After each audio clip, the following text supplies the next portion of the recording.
10. Is that a D10? No. Yes. And roll. What'd I tell you? What'd you get? A 2? A 2. You hate to say it. But Did I not? Then you rolled 103, so. Yeah, 103 is pretty good. Oh, 103. You're And then almost caught up to 126. I take the last one. Mm-hmm. You really hate to say it. Now you have more Real hit glad points I than did Adam. We take the last one. So Will has 170 hit points now. Good, dude. All right. I shared the recap write up, and I'll go through it now. Session 51 called it Lighting the Beacon. Subtitle was Banana. After camping outside of Argynvost Holt with their new friend Esmeralda the Monster Hunter, they explained that they suspected a mysterious older man that they saw at the Blue Water Inn might be her missing mentor, Dr. Rudolph Van Richten. They believed he was traveling under the guise of Rictavio, a carnival man who had gifted a monkey to a goofy toy maker.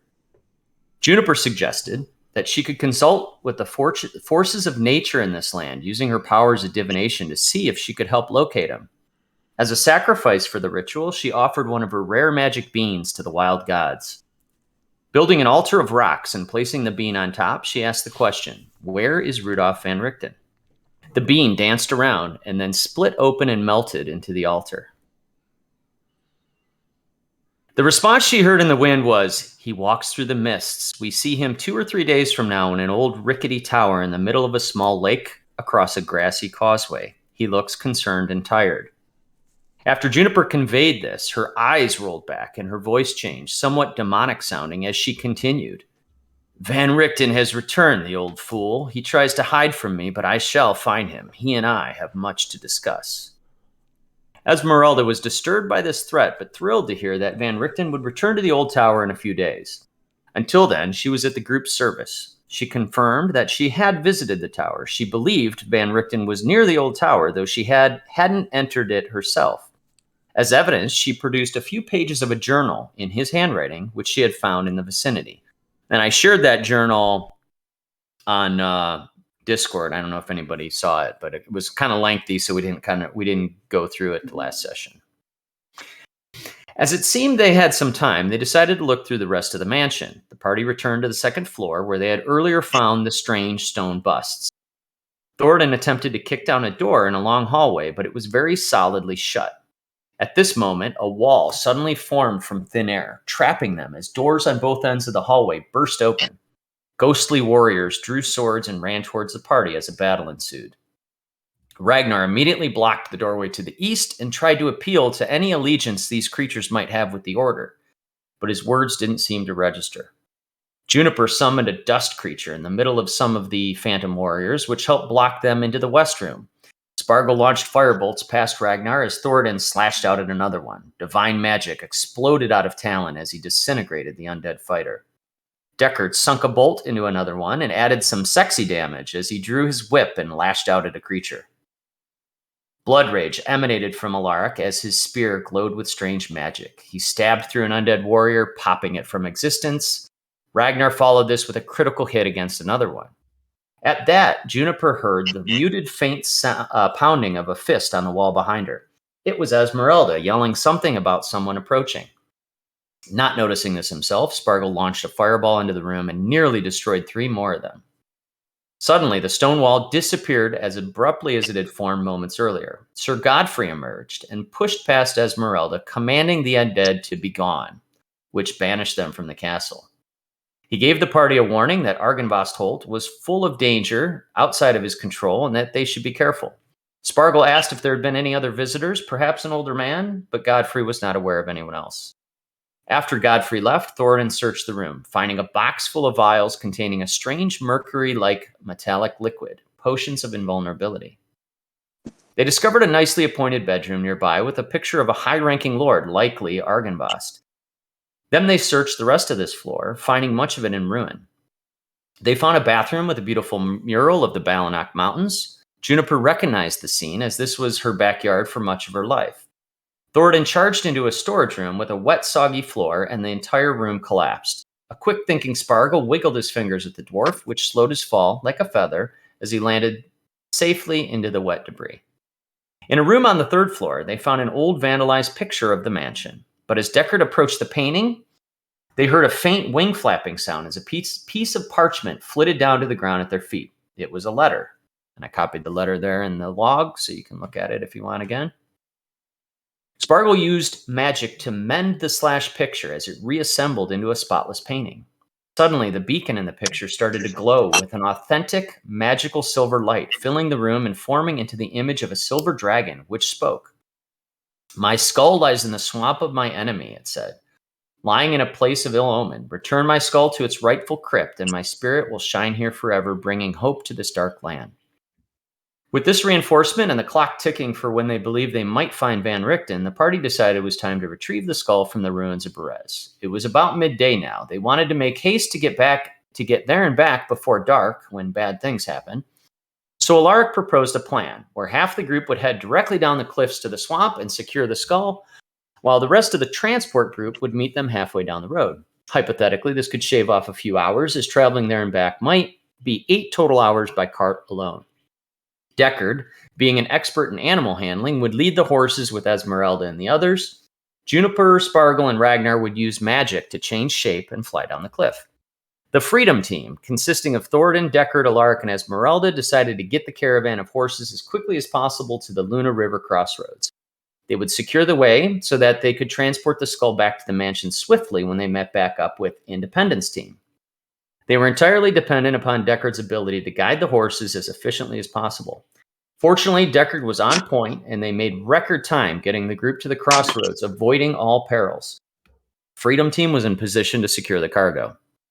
Meanwhile, Independence Team, Juniper, Spargle, and Ragnar, used a variety of magic to get down the 1,000-foot cliff to the swamp below. Spargle cast a fly spell on himself and Ragnar, which allowed them to speed down the cliffside in mere moments. Juniper transformed into the shape of a giant eagle and followed them.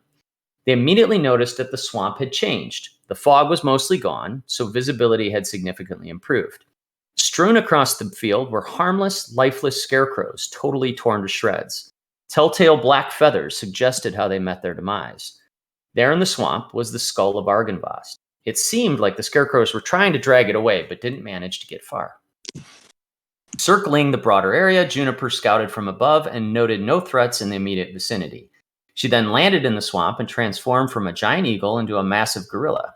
She heaved the skull up over her shoulder and started bounding up the path towards the crossroads, while Spargle and Ragnar flew alongside her. Without any conflict, they regrouped with Freedom Team. They loaded the huge skull into the wagon, and Deckard led the caravan back to Argynvost Hold, expertly guiding the draft horse, which he had dubbed Baby Ruth. Because the giant gorilla ran alongside the horses while the gnome and dwarf flew around them. Periodically, Spargle created the illusion of a large banana in front of the group. It was unclear if this motivated or offended Juniper. Esmeralda thought the whole scene was wonderfully ridiculous. Once they reached the mansion, they looked around for the mausoleum and quickly found a graveyard encircled with a tall, wrought iron fence. Juniper the gorilla lifted everyone up and over the gate. At the edge of the cemetery was an ancient stone mausoleum. Engraved above the massive door was the name Argynvost. Thoradin ran up and grabbed the doors, struggling with them a bit at first. He managed to get it open slightly, but started to strain against the weight. Alaric assisted him, getting his massive half-orc fingers into the opening, and the two of them slowly slid open the several hundred pounds of granite. Written inside of the empty tomb was a draconic phrase. No one understood the language, but of course, Spargle had some magic for that too. He cast a comprehend languages spell, and the words on the wall reformed in his mind as he read aloud, "Here lie the bones and treasures of Argynvost, Lord of Argynvost Holt and founder of the Order of the Silver Dragon." Confident they were on the right track, they dragged the skull into the tomb and sealed it inside. As Alaric pushed the door back into place, Thoradin performed a brief eulogy. "We honor the memory of Argynvost and respect his wishes to be laid at rest in Tyr's name." Immediately, a flash of light shot up from Argynvost Holt behind them. Once it reached the beacon tower, light blasted out across the land. It gave the sense of daylight for a moment and melted away some of the mists in the valley. A feeling of peace and hope emanated from the tower. As light continued to beam out of the mansion, the party saw glowing images of the Knights of the Silver Order, Godfrey, Vladimir, Peter, and the others. Now in their proper forms and polished, elegant armor, they rose into the sky. They turned and bowed respectfully to the party, showing their gratitude. Immediately after this brilliant scene played out, a low growl of monstrous thunder rolled across the valley from the east, gaining in volume as it reached the party. The sky itself protested with an angry no. However, the voice quickly subsided, and the night skies seemed to be brighter than they had ever seen in their time here in Barovia. And that was That's last a cool session. concept art from Congo. I love it. There you go. And then I think in Fireside Chat, we won't have to go through all of it, but Esmeralda said, well, shit, I honestly didn't expect that to work. It seems our Dreadlord buddy didn't appreciate it, and hopefully that's a good thing for pretty much everyone else. So what's our plan now? And then Spargle and Deckard and Juniper and Ragnar replied with, hey, you guys can just now, we can just kind of talk amongst yourselves about what you guys want to do.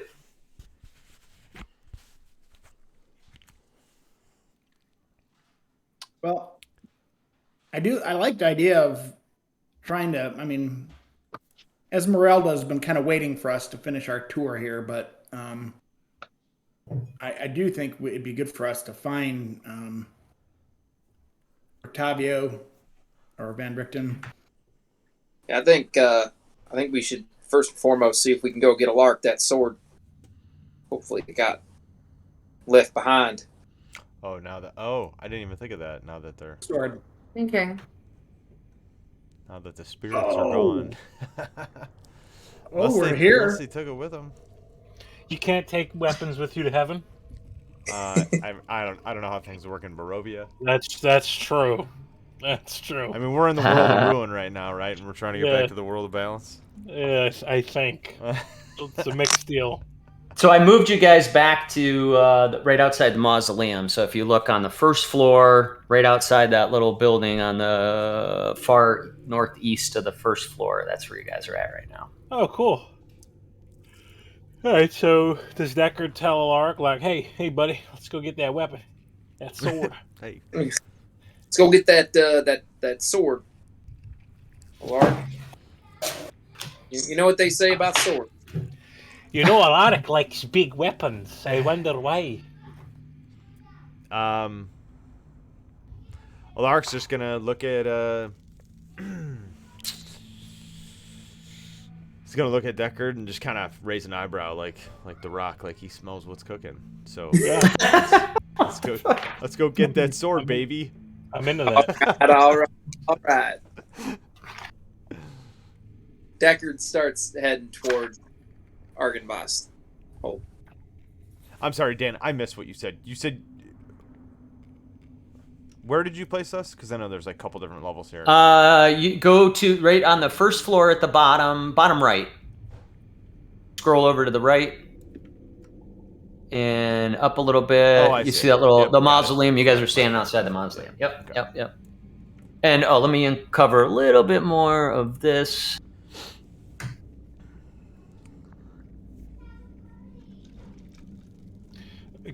Can I go make a drink? Is there time Yeah. to do that? Okay. Yeah. I'll not move that you with the far group. from I'll the move you room. with the group.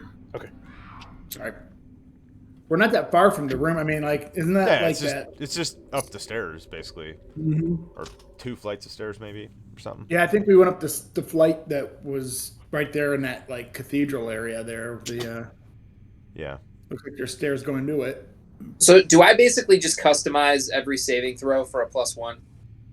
No, if you go into Discord, I put a screenshot.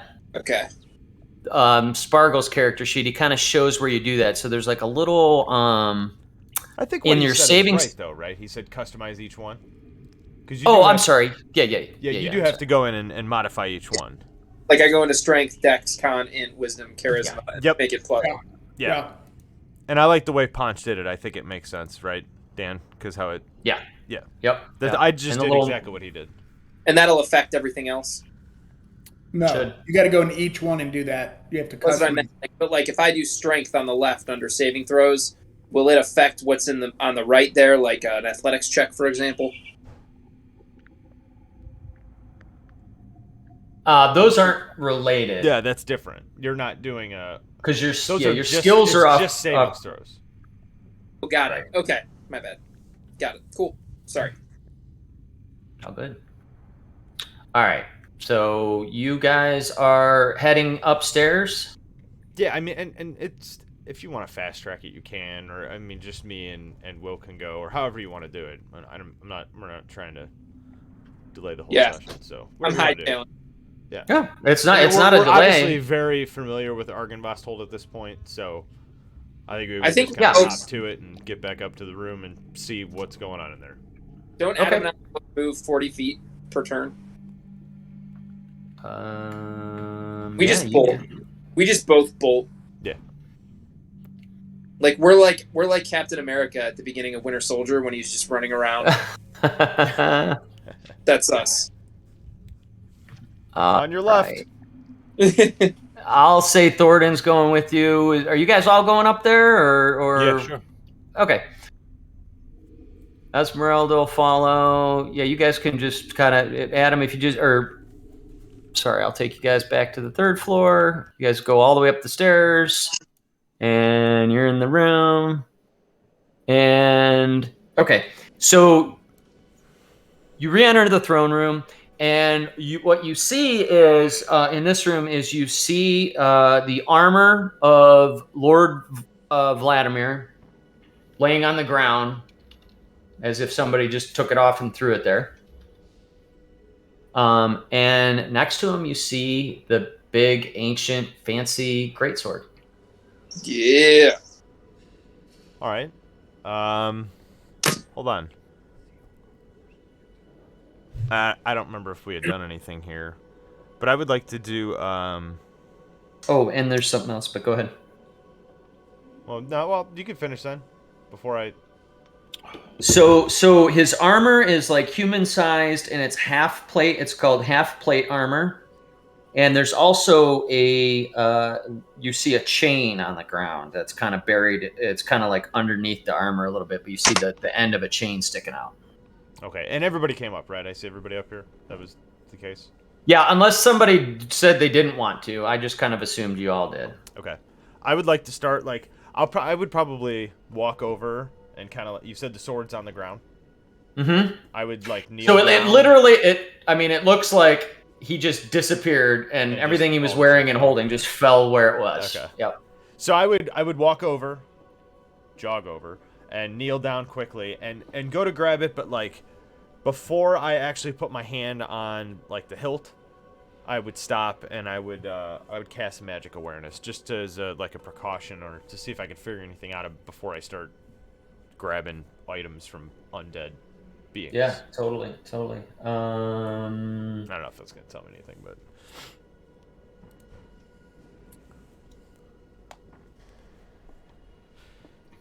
Okay. So when you do that, and you kind of like kneel down and you cast that, and that's just a thing that you do. You don't have to like go through a spell or anything. It's just sort of like you just turn it on. Yeah, right. It's like Which I think is cool. It's cooler than you're just like suddenly you just like go into night vision mode and exactly. you can That's scan the how I room. looked at it.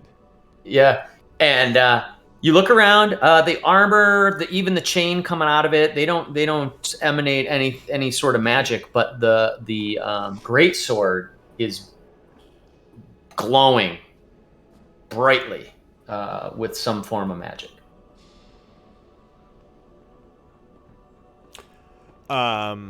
With not of a specific school of magic, it's just generally magical. Okay.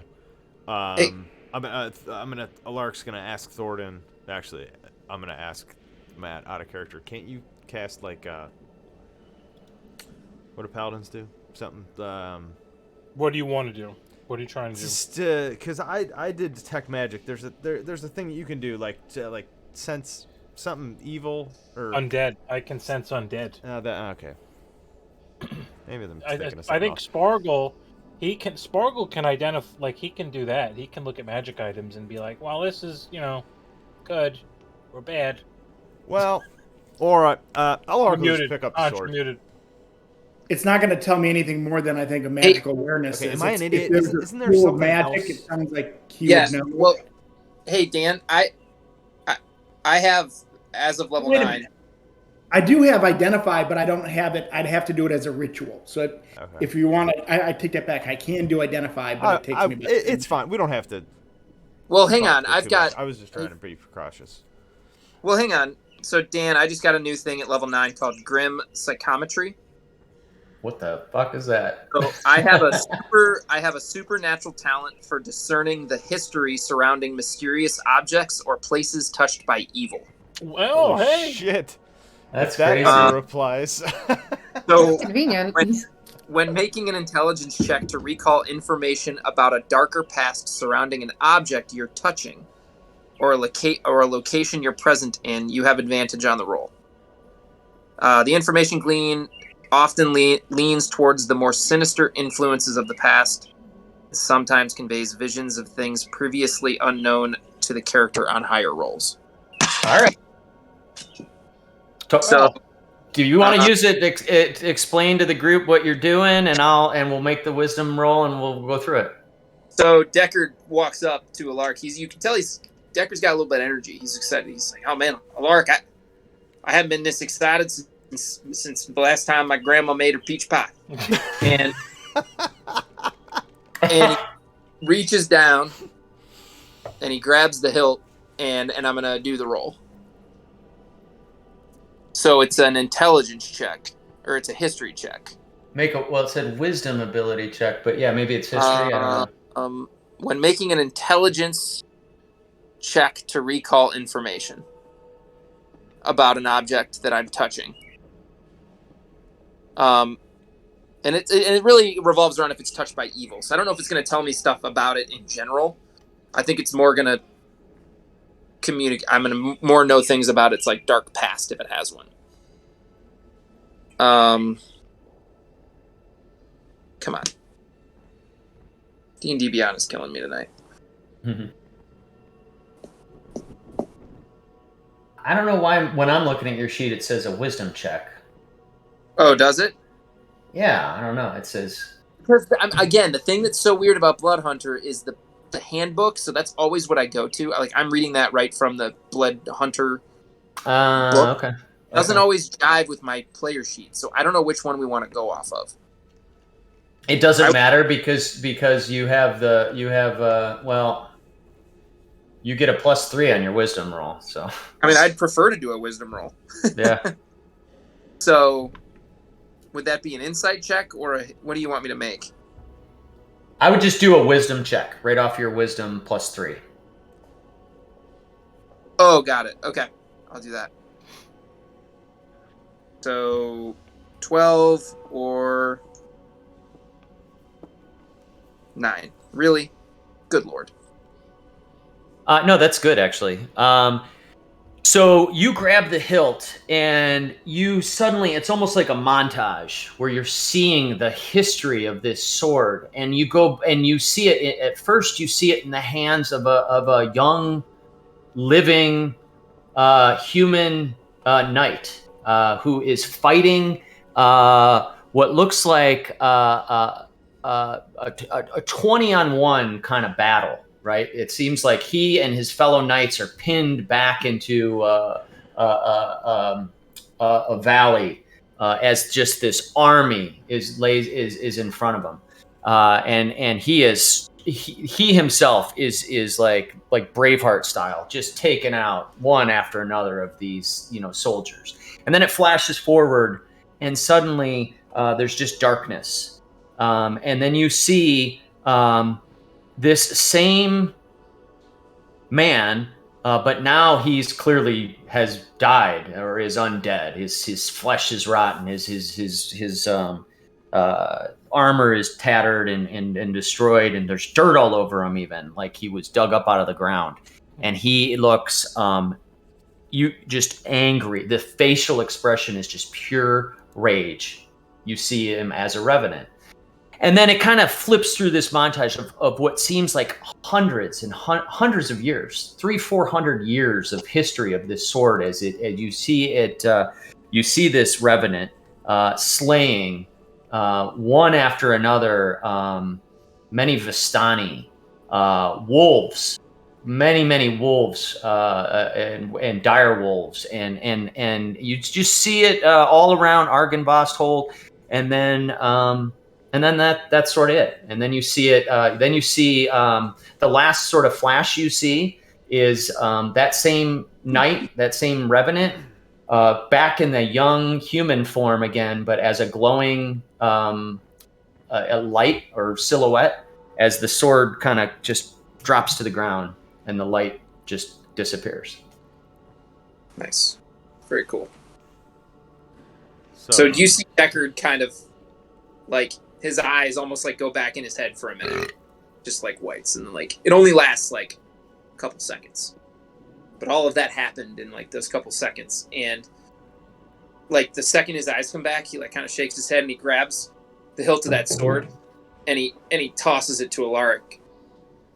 So I don't know if you grab it, but I don't throw it, but I kind of like toss it up so like you could grab it. Yeah, I would definitely grab it.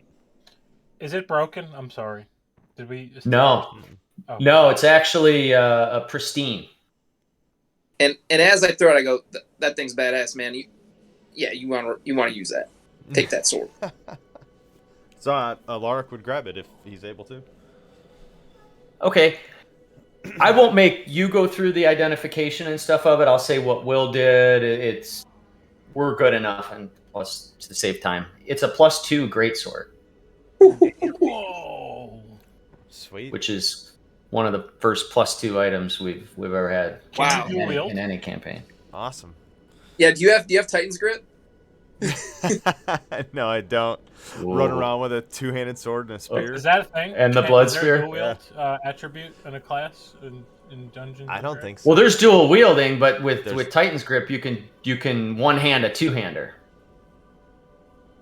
You can. So there is actually Titan's Grip in D&D. Oh, I think there's something equivalent, but yeah. Oh, I It didn't might know be- that. I don't know. I don't know if I've seen it. Yeah, it might be a feat or something. Great Weapon Master. Is that something to do with that? It or might is be that- part of Great Weapon Master. Yeah, there's something like that. Cool. Adam's so going to want that. yeah. So what do I need to do to add this to my? Just look. It's a standard item. Greatsword +2. You should be able to find. That's sick. But do you use your spear more often? I forget. Is that like your kind of primary? Is Well, that I do, but I think my spear is just a. I think it would. You know, be, I can add it to your sheet if you want me to. I mean, if you want to, you can. Yeah, I just added it. I don't know why, but ever since we came in this room, I've been obsessed with getting this sword for Alaric. Like, it's all like my first ambition in this room was to sneak up on him and steal the sword for Alaric. Good I sword. remember that. I'm glad you didn't do that. That would have made things a lot more difficult. That's awesome. So I just want to do one quick thing, just from like a for a realistic a realism like OCD thing going on in my head, because I have so much shit that I'm carrying, as do most of us. Upon like taking this greatsword, and I have the spear that I've been using, and I have all these different. I have this arsenal on my back. You look like I'm gonna- Colin's minifig that he made. Yes, that is perfect. What are you doing? Remember Colin's hero miniature? Yes, it Before? literally They had like, every 8 weapon swords. ever made. It was awesome, though. Plus a cat. You have a cat too. So yeah, I have all this stuff on my back, and I just have weapons everywhere. I'm gonna take my standard, my mundane greatsword that I'd still been carrying since I picked up the spear, and I'm just gonna kind of take it and just drop it on the ground. Like, I've just definitely received an upgrade, and this thing has no more use for me. I wish I could play the sound from Diablo when you put something on the ground. Yeah, that's what it would sound like. So I'm gonna remove that from my inventory. I realize it's probably something I could have carried and sold, but I don't give a shit. It just sounds fun.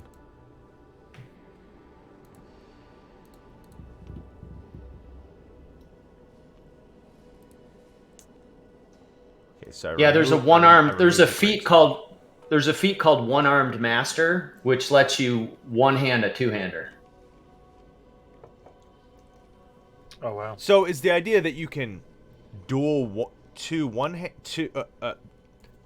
two one-handers, or is the idea that you can use a two-hander and a shield? No, I mean, I don't. I'd look into it, but I think that would mean if you had dual, you could use dual wielding and one hand a I'll two-hander. have to look into that. Might be kind of cool. Mm-hmm. But anyhow, yeah, you guys got a real badass greatsword, so there you go. Sweet, awesome. What else would you like to do here? Check out the chain. Oh yeah, right. There was other stuff on the ground. I figured people. You said yeah. You said there was armor and there was a necklace or something. Yeah, you pick up the necklace. I mean, if anybody else wanted to look at stuff, I'm at this point. I think Alaric is like just sitting here, kind of, just playing with a sword. I'd be interested in the armor. I just, in the interest of not being a loot whore. You look at the armor, and it's called half plate armor, and it's normal. It's got the symbol of the Order of the Silver Dragon, but it doesn't appear to be magical. Is it sturdier than chainmail? That's a good question. Pretty sure it is. So Thorin, he's knocking it around. It's armor class 15. Oh, What's okay. what's chainmail? 16. So this is Yeah. probably just covering a portion of my body. Yeah. Versus Yeah. my chainmail, which is probably covering more. That's really surprising. That I thought half plate was like between. Yeah, chainmail but does and chainmail. but you need to coverage. look at it. But you need to look at it. Does half plate? Because I know chainmail does something different with your dexterity, right? Well, I have It's stealth heavy. disadvantage for stealth with chainmail. But I think, like for example, like as Deckard, I could wear half plate, but it's a function of your strength. Oh no, you're right. Yeah, half plate is. You think about a Half-plate- breastplate? Well, that's what it says. Half plate is basically a breastplate with no leg armor. So Oh, it's yeah. sort of like the Chain- top half of chainmail- plate. Chainmail is probably covering part of my shoulders, most of my arms, probably up to my forearm, And your legs. and my legs, or at least my like some of my legs. Whereas the breastplate is just my upper. That's probably what it is. Yeah, I guess the difference would be I think chainmail is considered heavy armor, and yeah, chainmail is heavy armor, and half plate is medium armor. So you wouldn't get the disadvantage on stealth checks and stuff like that, but it's one less AC. So I think that's kind of the trade-off there. It's probably one of the higher AC medium armors. Chainmail's loud too, with all the little interlocking chains. Right. Vitals plate. Yeah, so Thorin looks at the plate mail, he gives it a little knock, and he says, I think what I have is a little bit better for what I need. But maybe one of you could use it. And he just chucks. Not me. So I put it over Sparkle, and like his head barely goes over it, and I say, I don't think this would be good for you, little one. Mhm. But that's okay. Sticking out of the collar.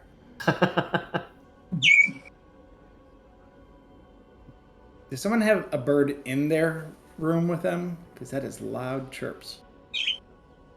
Well, Amber's got Well- raccoons that eat all of her vegetables.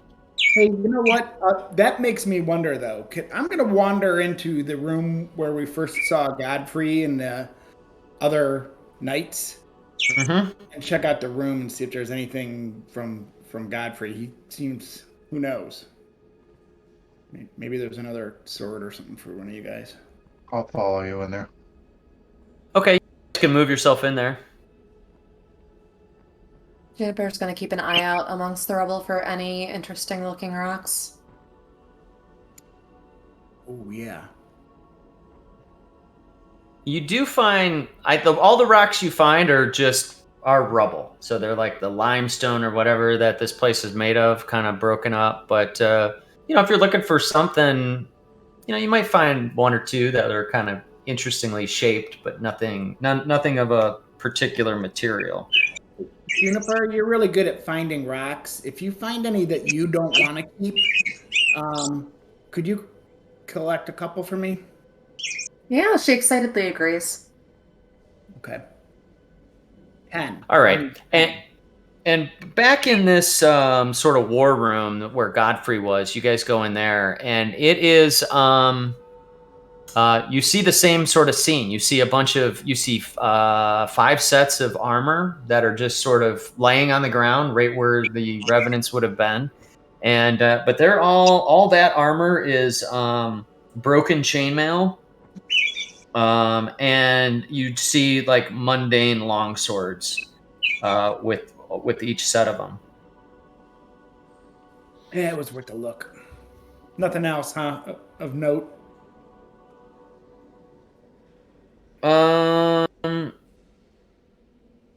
Make an investigation check. Or perception, I guess, whichever one you want. 17. You notice that above the fireplace in this room, there is a shield-shaped patch on the wall, but no shield. Meaning like a faded spot that, or Yep, exactly. the shield itself isn't there. Right. Is there anything remarkable about where it was hanging, or any kind of clue from, you know what I mean, No, it was just, mounted like it would be right above the mantle, like right center. But there's nothing, odd about the wall or anything about it. You rolled a good investigation check, so you checked it all out and looked for any little levers or hidden things. And it just looks like the shield was removed from here. I mean, you didn't really pay attention the last time you were here, so it might have been that way before. Right. The last time you were in this room, you just didn't look. Yeah. Or notice it. Could have And been there's no shield long in the gone. room. Right. It looks like there were some weapons and things on the ground with the debris in the other room. Did we notice any shields while we were in there? Nope. No, I'm assuming you guys kind of canvassed these 2 rooms pretty well, especially as you were looking for rocks. You didn't find anything else in these 2 rooms. Maybe we should go downstairs and check out the chapel area. See what's going on there. Okay.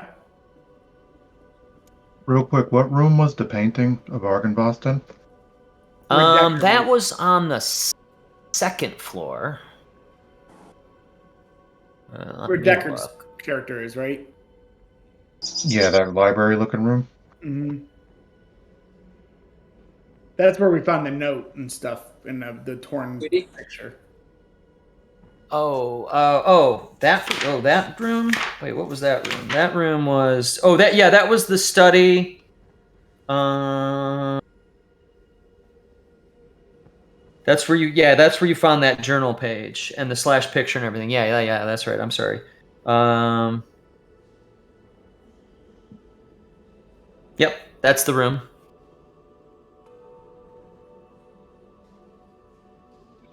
Did you want to do anything else over there? Okay. Yep. So, let's go in there.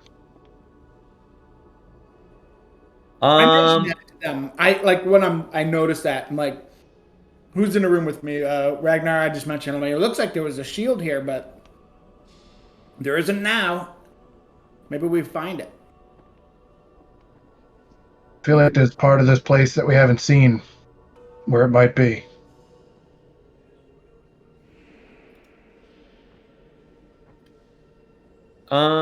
So this room kind of looks the same as the last time you were here. The painting that you mended is still kind of put back together. And nothing else has really changed in here. On the painting, Does he have any equipment? Let's see. This was the painting of the building itself with the beacon, and it sort okay. of lit up, and that's when you saw the dragon, and he told you that his skull was in the swamp. Oh, that's this paint. Okay, cool. That's his painting, yeah. Is that a doorway to the left-hand side right here? Yes. Yep. You want to poke your head in there? Yeah, I want to poke my little head in there. All right. So you look in there and you see that the walls of this room are lined with lead.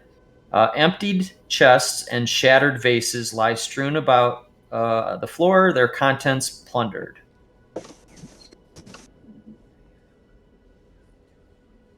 And there was like an iron door that led into this room that was already open and kind of off its hinges, like someone had ripped through here and knocked it down, like had forcefully entered this room.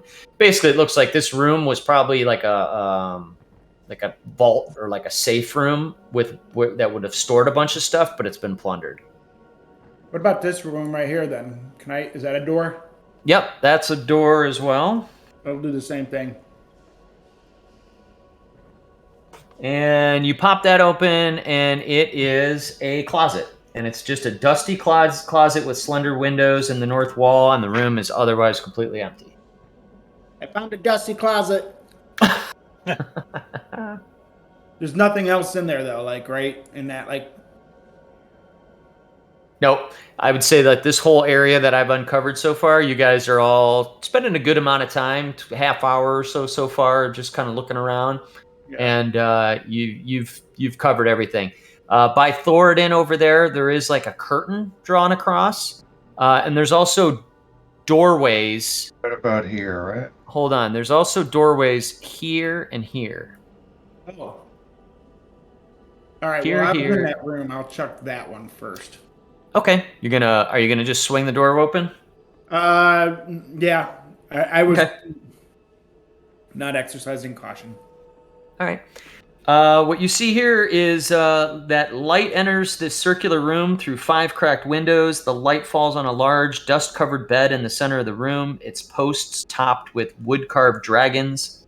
2 large animals flank the double doors. One is a brown bear standing on its hind legs, its claws outstretched. The other is a dire wolf, its face frozen in an evil snarl. Near the wolf lies an empty wooden chest.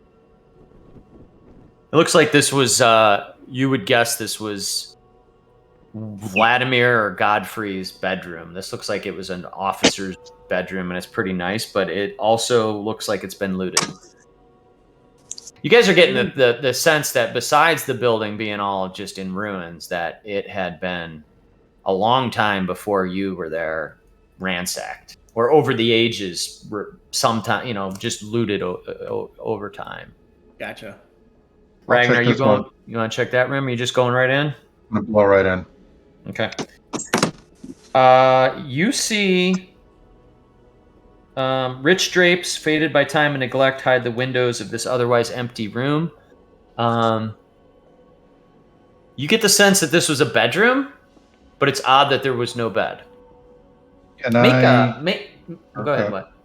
I was going to just say, can I check out like one of these windows? Mm-hmm. Yep. If you look out, you can see the mausoleum down below. You can see the backside of Argynvost Hold. You're on you're up on the 3rd floor here, so you're seeing about 30, 40 feet down. You've gotten good at these maps.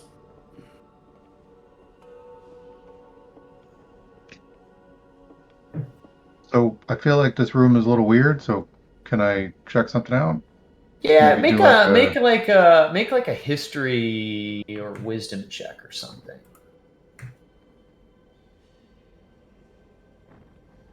17. You kind of piece it together that Argynvost, being that he was a dragon that would take human form, and that these 2 mirrored rooms seem to be bedrooms. That maybe the west room was like Vladimir's fancy bedroom, and the fact that there isn't a bed or anything in here is maybe Argynvost himself slept in his dragon form here. Would be a logical guess you might make. Is there a roof? Like, would he have been able to fly out of it? Is the roof on fire? The roof. No, it's covered.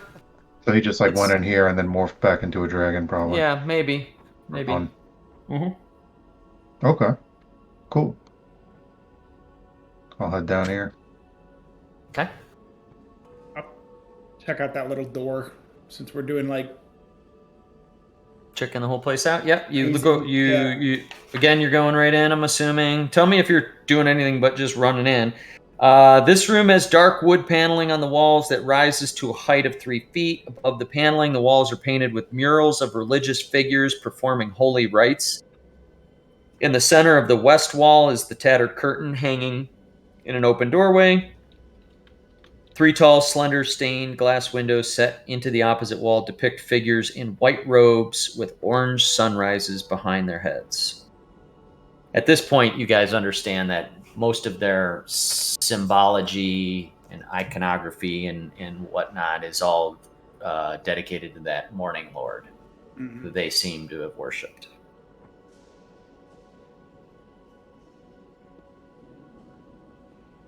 There's Is that one a more door? door there. I'm gonna check. Oh, go ahead, Ragnar. Wait, I would like. Is Juniper? Are you in that room and looking? No, I'm not. I'm Okay. hanging out in the hallway looking for rocks. All right. Ragnar, You know what though? Is he like making any kind of noise over there, or like is he, calling people over, or anything like that?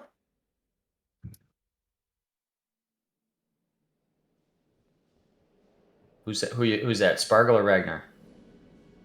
You asked if I was over there. So Yeah, whoever is. I don't know. Who went into that room with this 3 stained glass windows? Looks like Ragnar's standing there.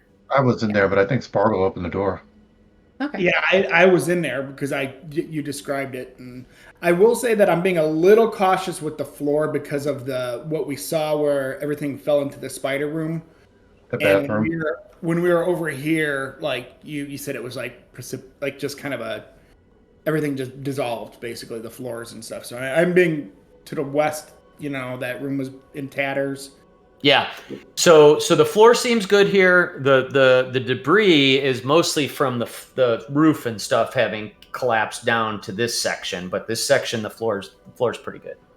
Okay, so yeah, I'd say I was gonna make my way down to that door too, but I don't want to. Ragnar That's and I fine. are kind of just exploring, so it doesn't matter who. I don't care who. Yep. If you wanted to, Ragnar, I didn't want to. You could do it. Get in there. Okay, so I'm checking it out, and like I said, I'm being a little bit more cautious as I get to this side of the building, just because of I don't know. Yep. I felt like they're Yep. So that opens into a hallway, like I've shown. okay. What do I see in that hallway? Just the hallway. Okay, I wander this way. Okay, and you see that kind of opens up, and now you recall. I mean, your spatial awareness would tell you this is the side of the building that looks over the spider pit. Okay. Okay. Thornton wants to run in there. What's this over here? The curtain. I'll look behind it.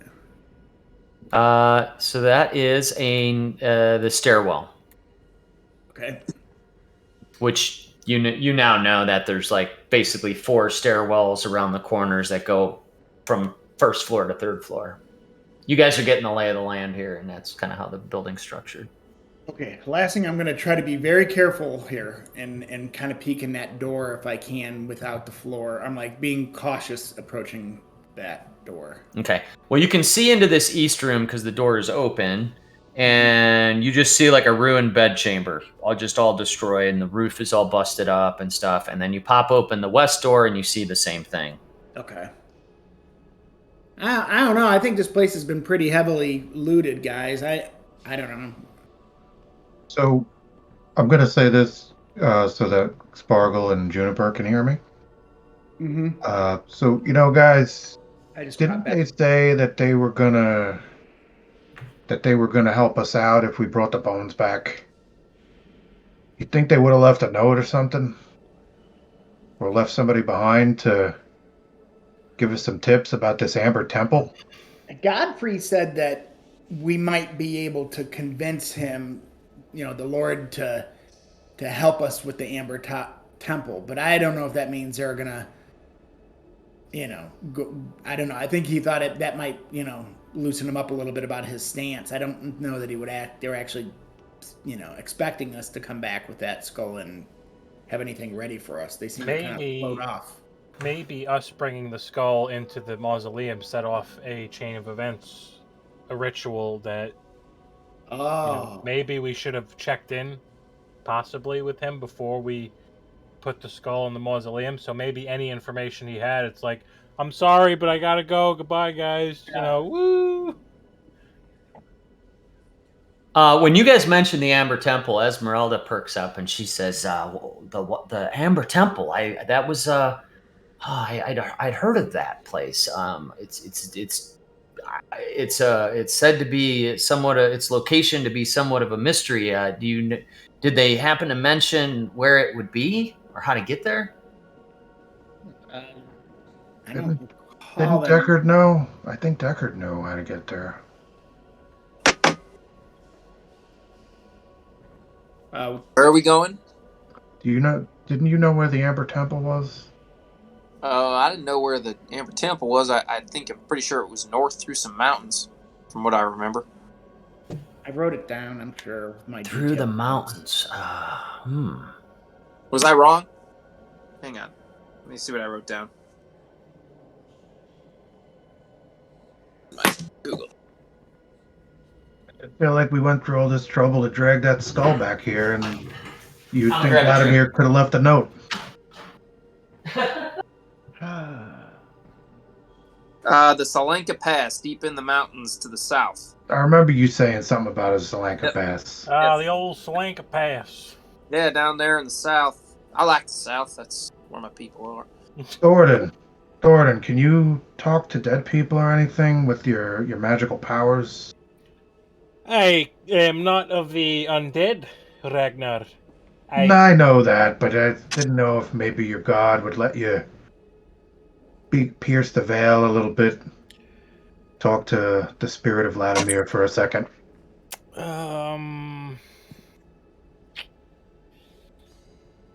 I can perform a wedding, lad. I can bless water.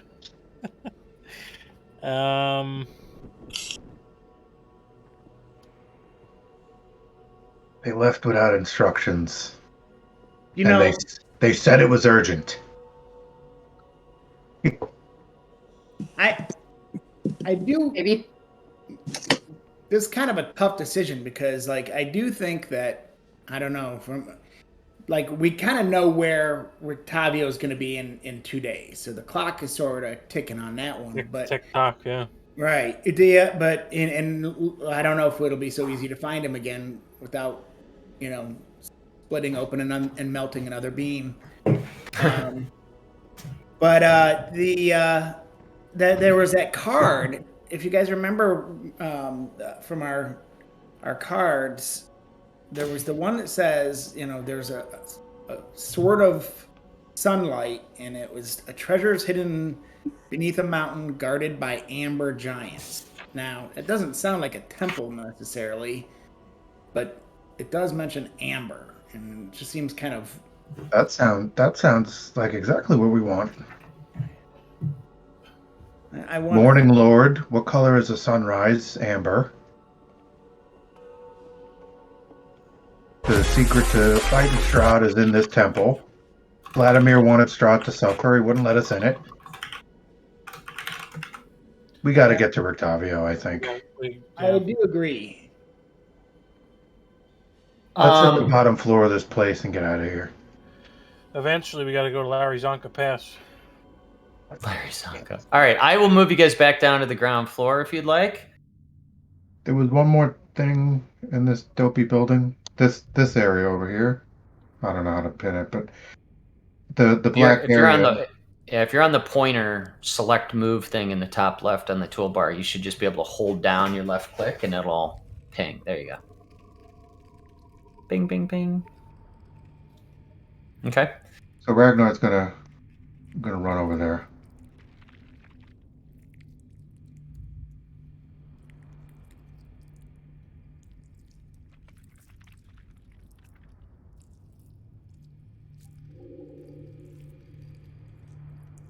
Actually, I can go in this way. So I'm gonna go right here. I wanted to check this door out quick.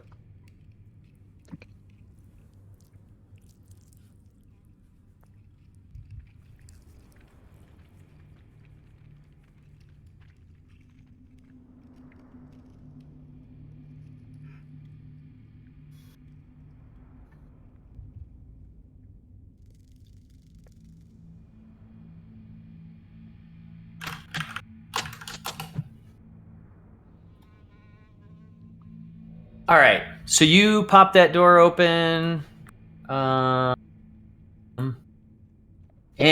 what you see in here is a kitchen. And it also has been plundered. The tables overturned. The floor is littered with rusty utensils and smashed crockery. Narrow windows. An open iron pot hangs from a hook inside the blackened fireplace. It rattles on its hook and bobs up and down as though something is inside of it. Check that pot out. You lift the lid off? I'm gonna kind of like as if a snake's gonna pop out. I'm gonna kind of like hold it like this and open it like away from my face. Okay, so you do that, and a bat comes flying out. And Oh no, coronavirus. And it like flaps around, and then it just flaps about the room. Bite its fucking head off. All right, I'm gonna quick close the door because I don't want it to be able to escape. Because I'm wondering if that bat is more than it seems. Oh, it's Ozzy. Throw it in the fireplace. I'm gonna yell for one of my friends to come help me out. So Juniper is gonna come help.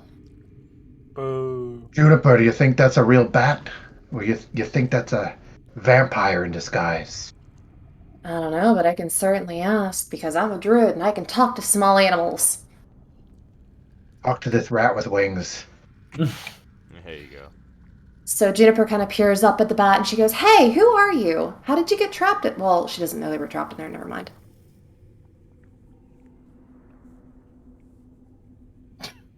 What the fuck Alright. are we doing? So the bat communicates back, and it seems terrified and glad it's out of that pot, and doesn't seem to be anything other than a bat. Excellent. Ragnar, this is a bat. You have found a bat. Let it go.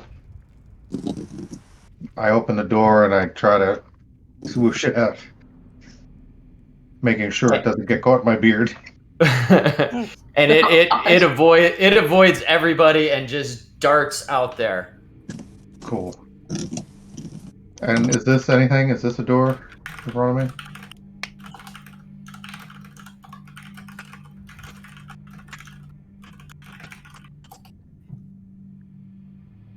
Yes, it is. Hold on a second. Wonder if that bat was Fusilli Jerry. So you pop this door open out of here, and this is like a wine storage sort of next to the kitchen area. So it was a bunch of barrels and stuff in there. There's 5 barrels. They lie in wooden braces along the walls of this dark, moldy storage room. Can I tell if the wine's still good? Let's see. So yeah, so they're sealed. Do you want to pop one open? So Thoradin walks in because he's seeing, he's wondering where the hell everybody is. And he walks in the room and he goes, Where "Oh, did my, Ragnar, what do we have here? I see these huge battles. What can these possibly be?" And Ragnar says to him in his head, he's like, "Why should I test this stuff?" So Thoradin goes I grab up Thoradin and I'm like, "You got that good dwarven constitution? Give it to Mikey." Let me crack open this battle light here. So I find the cork and I just fucking... Yep, and it pops open, and it is full of liquid. And I'm also, just real quick, on the side is emblazoned the Wizard of Wines, and underneath it says Champagne du la Stamp. Oh, Champagne du la Stump. That's That my was on the- favorite. That was on the bill of lading. That was on the PO that we found at the Wizard. They haven't had Champagne du la Stamp for a long time. Is it compliant? I don't know. They following the rules. So Thor, am I able to lift this barrel, or is it not? With my dwarven strength. The questions, Dan. I'm so sorry. No, I love it. Let me You know what? see. It's not a bad idea to try to barter some Champagne du la Stamp. If we could stick this. Barter? This is going down my gullet. This isn't getting we get some money for this back in Milwaukee. Yeah, they haven't had this for a while. Their But life first, sucks. it must be sampled. We must make sure that it is totally healthy for everyone. All right, so at 17 strength, I think you can lift like 500 pounds. You're like my super. God. No, really. I mean, 17. Average humans 10 strength. I have 20, so between the two of us, we should be able to Yeah, drag so this you out. guys are like You're like fucking Nick Colossus and the Juggernaut. All right. So even though you're small, you could take a barrel, a full wine or beer barrel, and lift it up over your head if you want. So I'm gonna do that and pour this all over my face, just for about maybe 5 or 6 seconds. And that's that. All right. So the liquid starts pouring out, and for a brief second, when it hits your mouth, it has the sensation of wine, but after you take a couple gulps, you realize it's turned to vinegar, and you're drinking basically pure vinegar, and it starts to sour and gut and wrench your stomach for a second, and you kind of pull it back, and however you want to react to that. Oh! It's sour, lad. It tastes like vinegar. I think it went bad.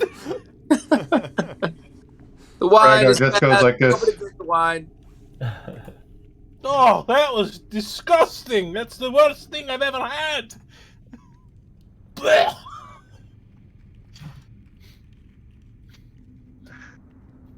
I might have a Purify food and drink. I was going to ask you about those Purify things you have.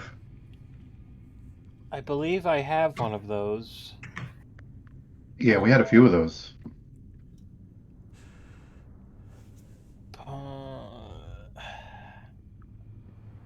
Amber, I don't know whatever that is you got going on in the background of your place is awesome.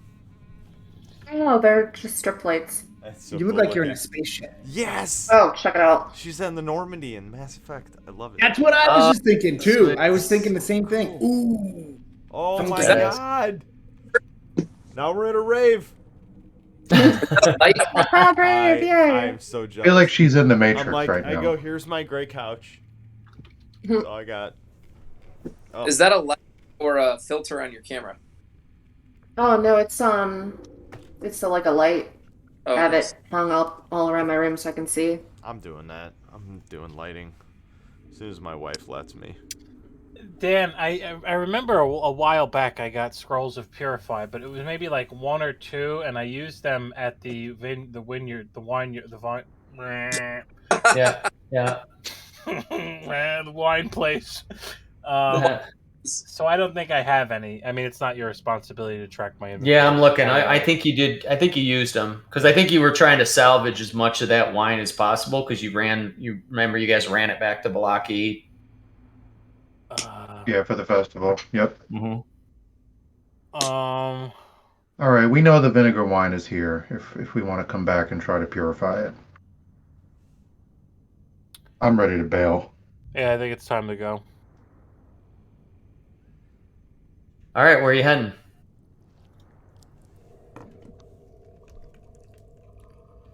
Can we I'd like Can to leave we this head- nightmare, please. towards where Octavio's supposed to be? Mhm. And will Valaki be somewhat on the way?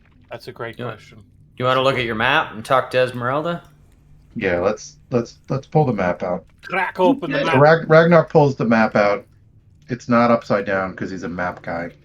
He's a map guy. He pulls it out. He's an amateur cartographer. He's in map club. It's a whole thing. He's in map club. We sit around and we talk about maps. Yeah, we So can talk it about is. maps. It is late now. Just as an FYI, it's midnight-ish. She said it was. She told us it was just west of Valaki. I thought she said that. Yeah, so is it that So if you little want to, windmill-looking tower thing? yeah. So if you show the map to Esmeralda, so Ragnar pulls the map out and she says, yeah. She goes, I don't want to travel. I don't think we should travel at night, but yeah, let's take a look here. I'm starting to get a lay of the land. And she goes, "Oh my! It's marked on the map here." And she points right at the tower. She goes, "That's got to be it, right there on the lake."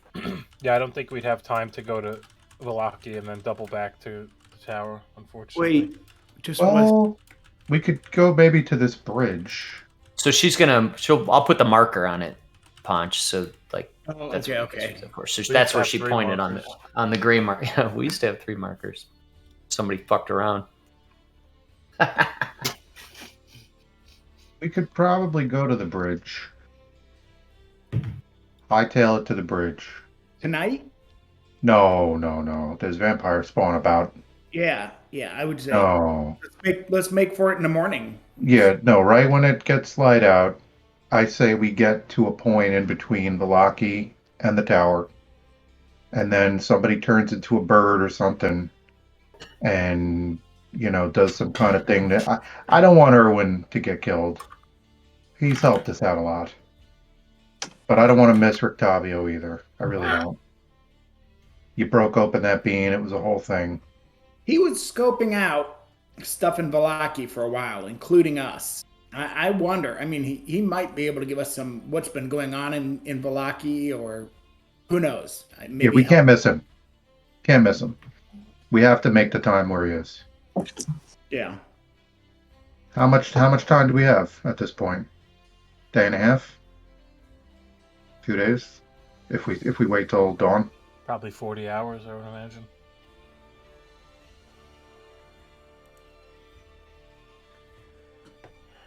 I don't know if you're asking me or each other, but Esmeralda says, if you guys are talking about it, Esmeralda would say, well, the little fuzzy lady said that it was 2 or 3 days, so that would be tomorrow or the next day. I don't want to miss him, so my vote would be to get there tomorrow. But it's it seems like it's only a couple hours from here. We could probably get. If you guys want to go somewhere else, we could probably still get there by late tomorrow. All right, we could probably head to Valaki then. Or at least send somebody to fly over it.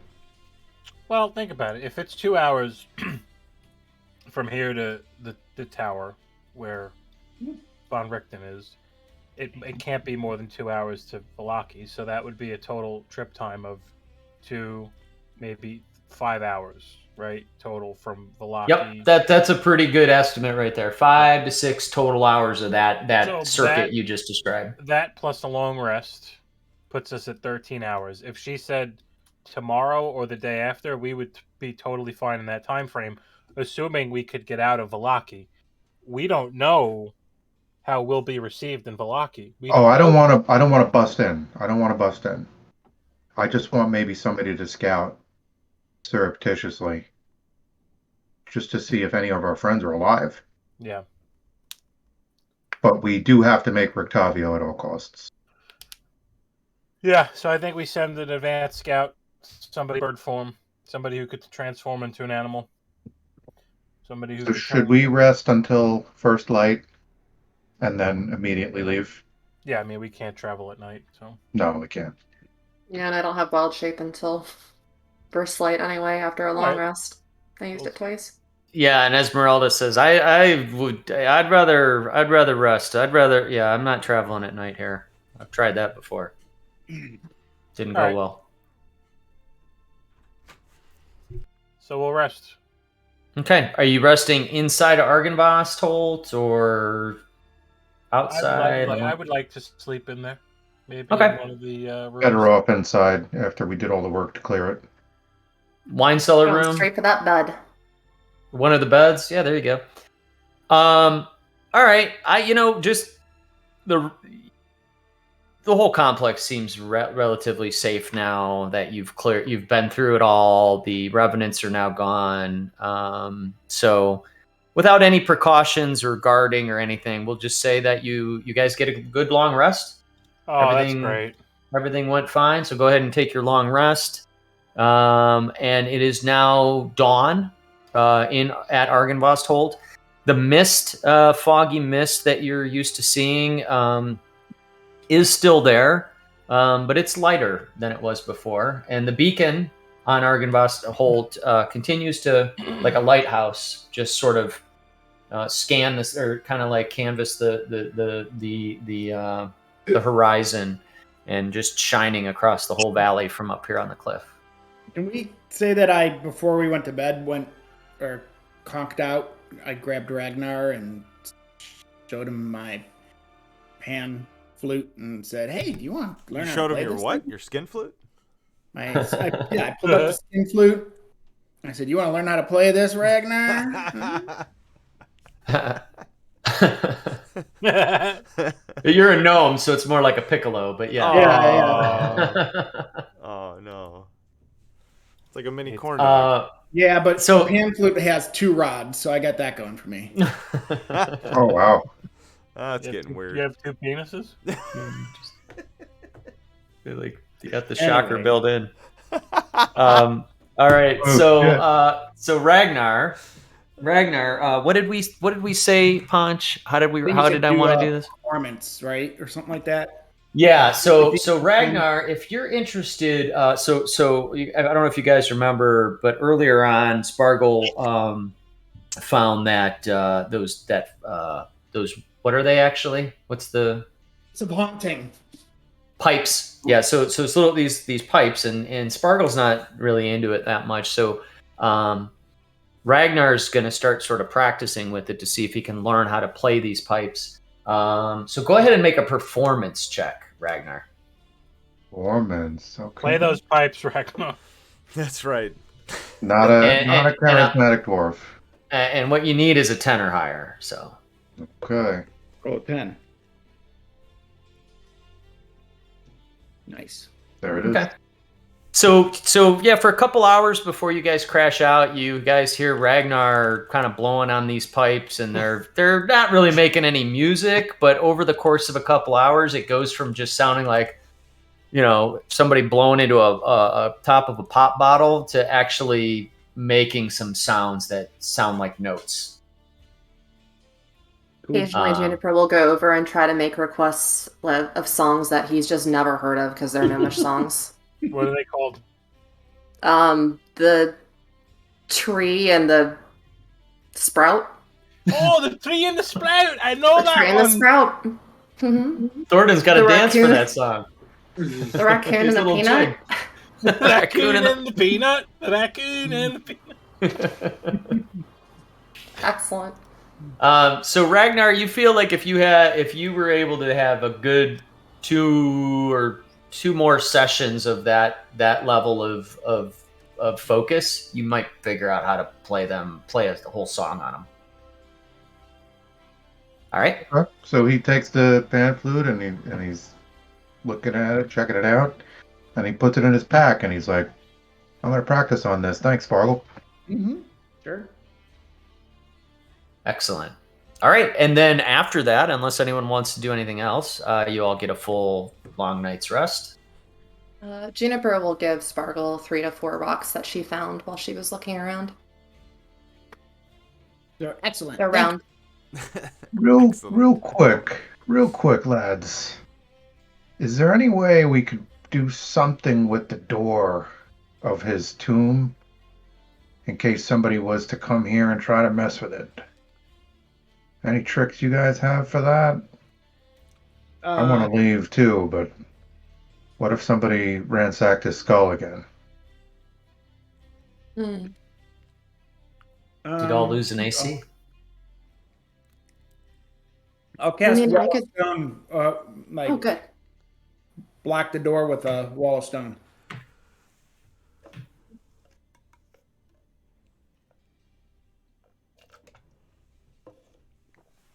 That's perfect.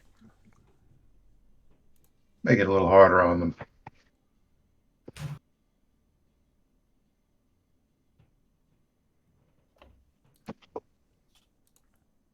Yeah. Okay. So that's a permanent kind of thing, right? Yep. It doesn't have like a duration on it or anything. Okay. So also before you, so as Ragnar's playing his skin flute, and Spargo goes back to the mausoleum and puts his little gnome hands up against the side of the mausoleum. If anybody goes with him, the granite that's on the sides of the door just kind of comes out like almost like sort of yeah, and it just kind of like forms out into this like outer wall and just seals up in front of it like another layer in front of the door, and now it's just a pure piece of granite. The door itself, the hinges and everything are just have disappeared behind another 5 foot thick section of granite wall. Good thinking, Ragnar. Thanks. Okay. All right, you got your long rest, and it's morning now. I explained the light still sort of spreading across the valley. The mists are there, but they're a little bit lighter. Where would you like to go now? And also, do you guys want to take like a 5-minute break? Yeah, I maybe. gotta hit the restroom and stuff, so That's I'll cool. be back. I'm I'll done. be back. Okay.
That belly, where's that belly? Let me see it. Where's that belly?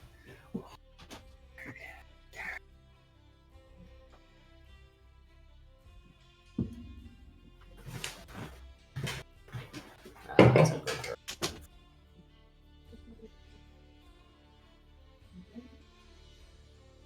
Hi. What's up?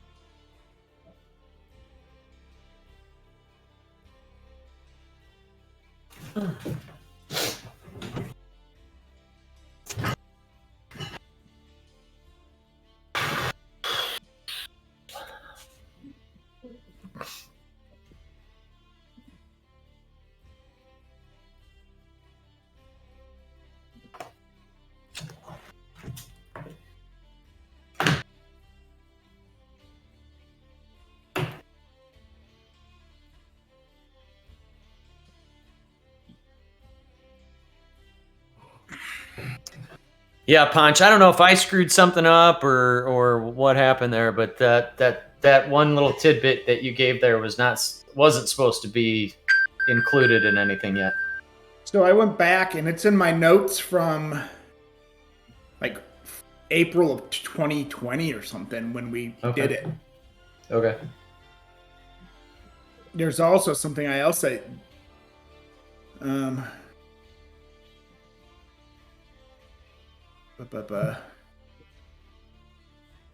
a holy symbol of great help. Is that okay for me to know that?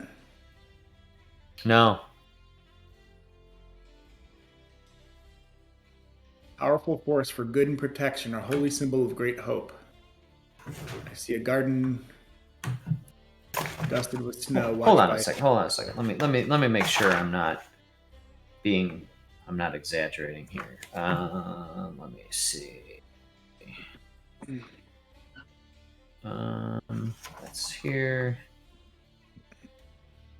No. Let's see. No. That's okay. That was. Yeah. No. I'm wrong.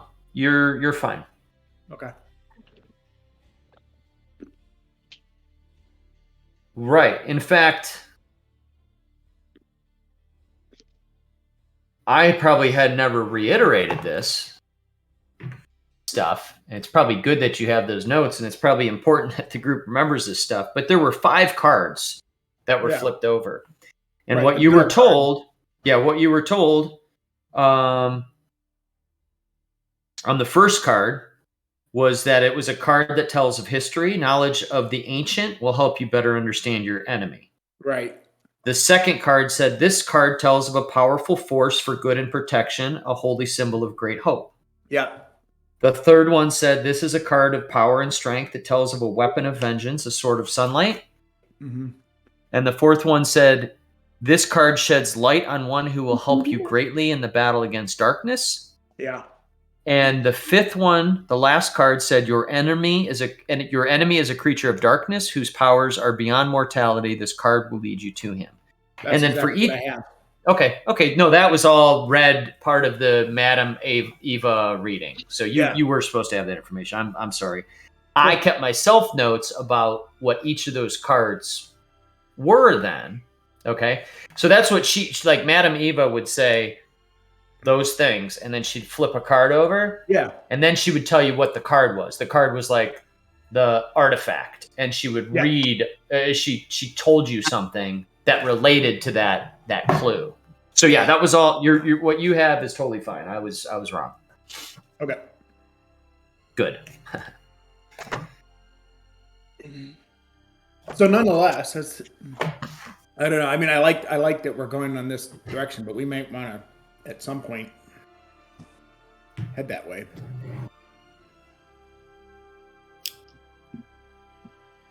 I kind of wondered, I'm like, okay, so I figured this was a pretty big milestone too with the beacon here, and I'm like, does that relate to any of these really? You know what I mean? Like,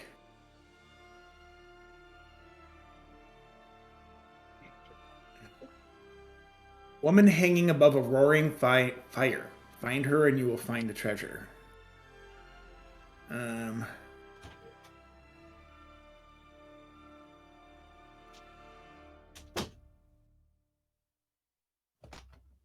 was even thinking, like, does that light that went up, you know what I mean? I'm like, is that just more of a, maybe that's not it, because that's the hammered one. I was thinking, is that the beacon almost like a sword of sunlight type of thing, you know what I mean? Or there's another one that says, sheds light on one who will help you greatly in battle against darkness. So maybe that's the beacon.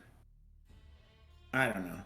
Oh, skull. Yeah, that's the skull. Well, I don't know how literal these are, but a very dangerous alcoholic beverage is whiskey, Coke and whiskey. Oh yeah. Whoa. The more you have, the less you taste the whiskey, and you're just like, I'm just drinking Coke, and then all of a sudden, I just poured like 3 ounces of like whiskey into a cup with like a full glass of fucking Coke Zero, and I'm like, oh, this is not an alcoholic beverage. It's just, water. I've got some of that. I got some. I have ginger ale and that peach crown. Ooh. You ever had that together? No, but No, that sounds great. good. Same thing. It's that peach crown royale, which is real pain in the butt to find, and then you just add like a little bit of ginger ale to it, and it's the same kind of thing. It's just like, oh, this is nice and refreshing. It's like a iced tea, kind of thing, and then next thing you know, you're Yeah, that's like a Long Island iced tea. get canned. I used to go to Applebee's and I would drink 3 of those and be fucking gone. And it's like a sugar drink. It tastes like like a Snapple. A Both Snapple. have like 5 different boozes in them too, right? They're like It's like tequila, rum. I don't know. triple sec, rum, Yeah. tequila. Sorry, I had to say goodnight to my daughter. No, all good, all good. All right, you guys ready? Yep. Yep. Sure. All right.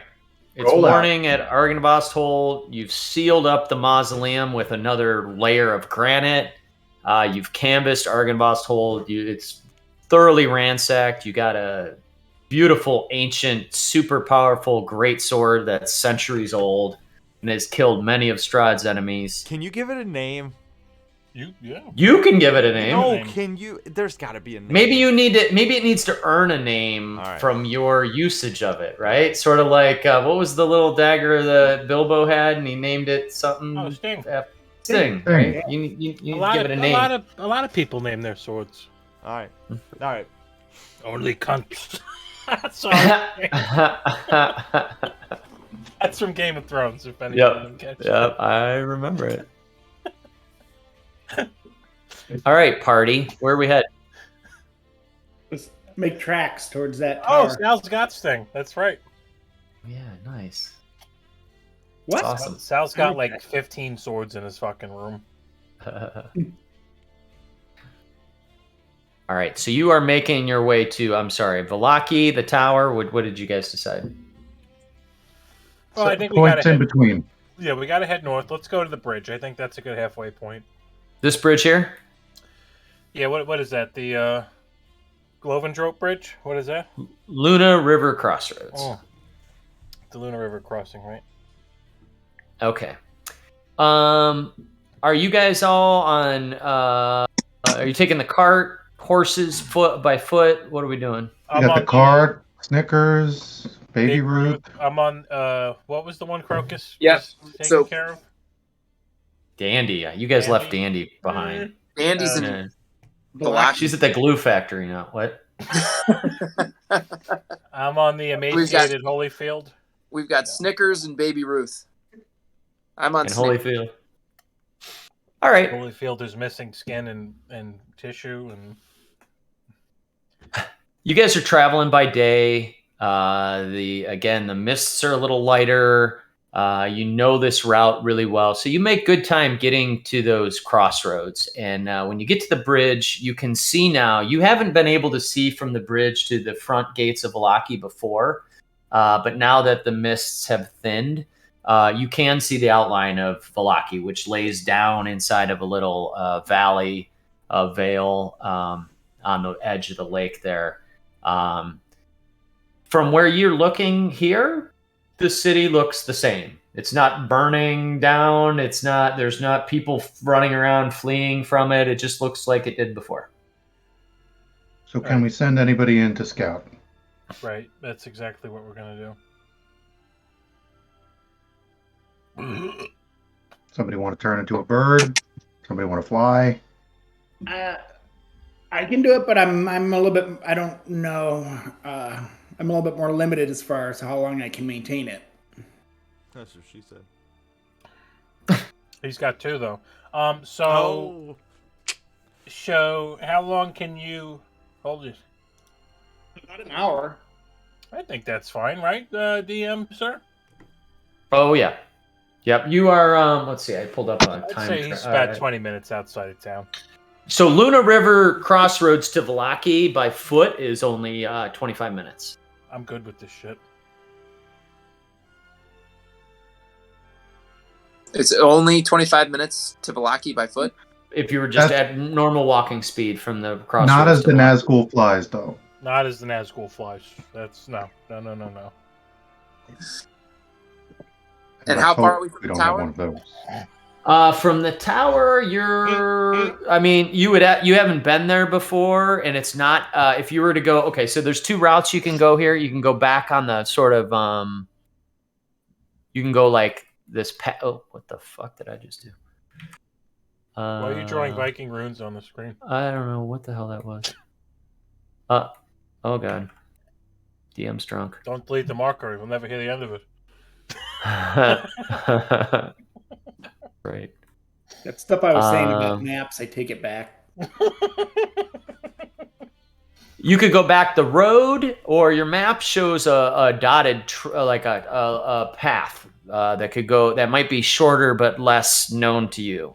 You're probably a couple hours by the road and an unknown amount of time to go by the path. Maybe shorter distance, but could be harder travel. Would it make more sense for me to scope out to see if there's anybody in the tower? I just don't know if we're going to be like me buzzing over the city is going to tell us where, to find our friends if they're in a cell. Well, I'm thinking you could land at the inn and just walk in the inn, right? Like swoop down the chimney or something. Go into the okay. And just be like, "Oh, hey guys, how is everybody? Just want to make sure everyone's good.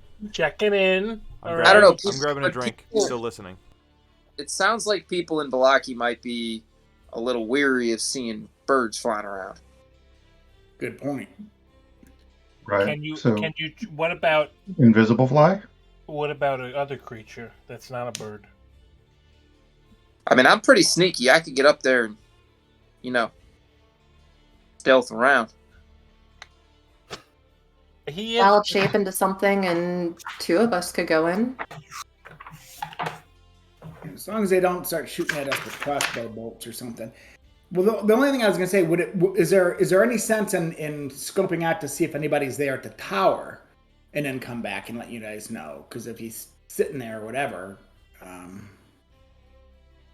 don't know. We're here. That doesn't. Whatever you think. Maybe we send Deckard into Vallaki. He is better at stealth, probably, than all of us. So it might be the best case scenario that he goes in, meets with whoever, checks the situation, puts out the vibe. If everything's cool, he leaves and comes back to us. Yeah, and if he gets caught, clearly he's the most charismatic. Yeah. Yeah. On these red cloaks in the arena when we fall red crayons. That doesn't happen around here, sir. Not at all. Good try, though. Oh, that was so long ago. Fucking great. You guys were just kids back then. I fucking believed it. Well, you guys didn't fight in the arena? I won the fight. I beat him.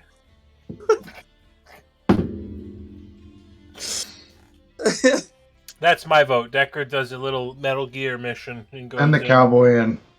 Solid Snake style.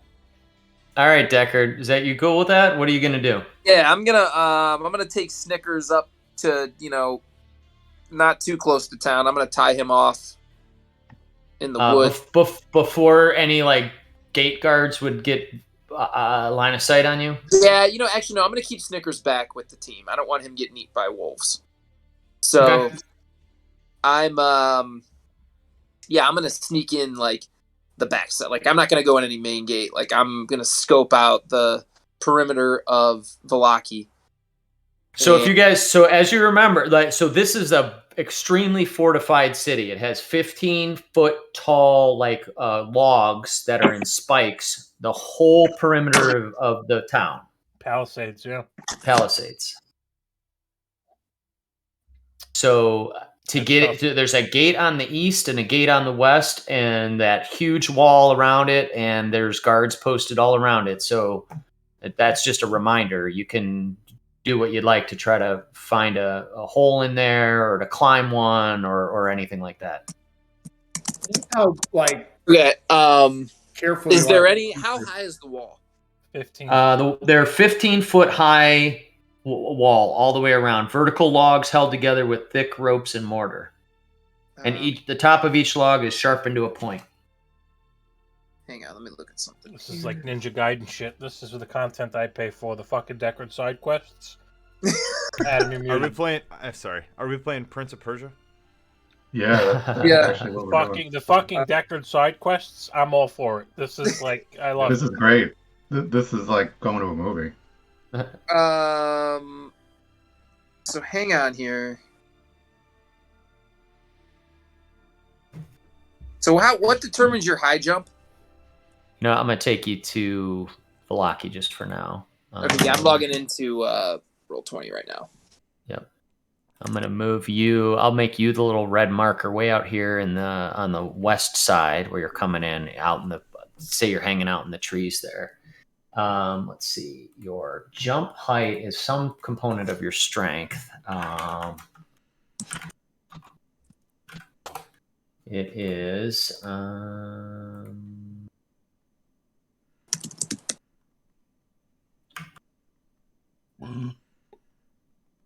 Strength determines how far you can jump. So if you're doing like a high jump, Mm-hmm.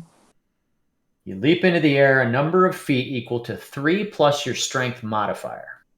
3 plus your strength modifier. I don't think I have a strength modifier. Unless you're Michael Jordan. So that's not going to work. 3 plus your strength. Yeah, I have 0. So I can jump 3 feet in the air. Well, I can jump 6 feet because my feral prowess gives me an extra 3. So if Deckard, how tall did I make Deckard? What's his height? Where do I see that information? Where do I see that? I think it's under description. I made Deckard 5'9". Oh, he's my height. So you can't dunk like I can't. No, well, I can now. I mean, I got a 6-foot high jump. Just pulling out of Oh, there you go. So you can barely dunk. So if I've got a 6-foot, okay, so I can only jump. So if just doing the math here, all right, if Deckard's 5'9", and his arm gives him an additional 2.5 feet, maybe 2 feet, and I can jump 6 feet. Could I jump up and grab onto the edge of the wall? I don't think so, because that would be 13.9, and they're 15-foot walls. Is he wearing heels? I would let you make an athletic if you want to try to do it. And if you do it, you'll probably, if you miss, you're going to slam into the wall and maybe make some noise.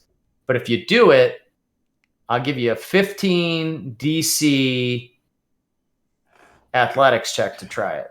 You know what my vote is on this one. Go big or go home, brother. That's it, man. You go for it. Yeah. And I've got to make a strength check. Athletics. Oh, so I got to roll an 11 or better to do this. That's not that hard. Don't be a bitch.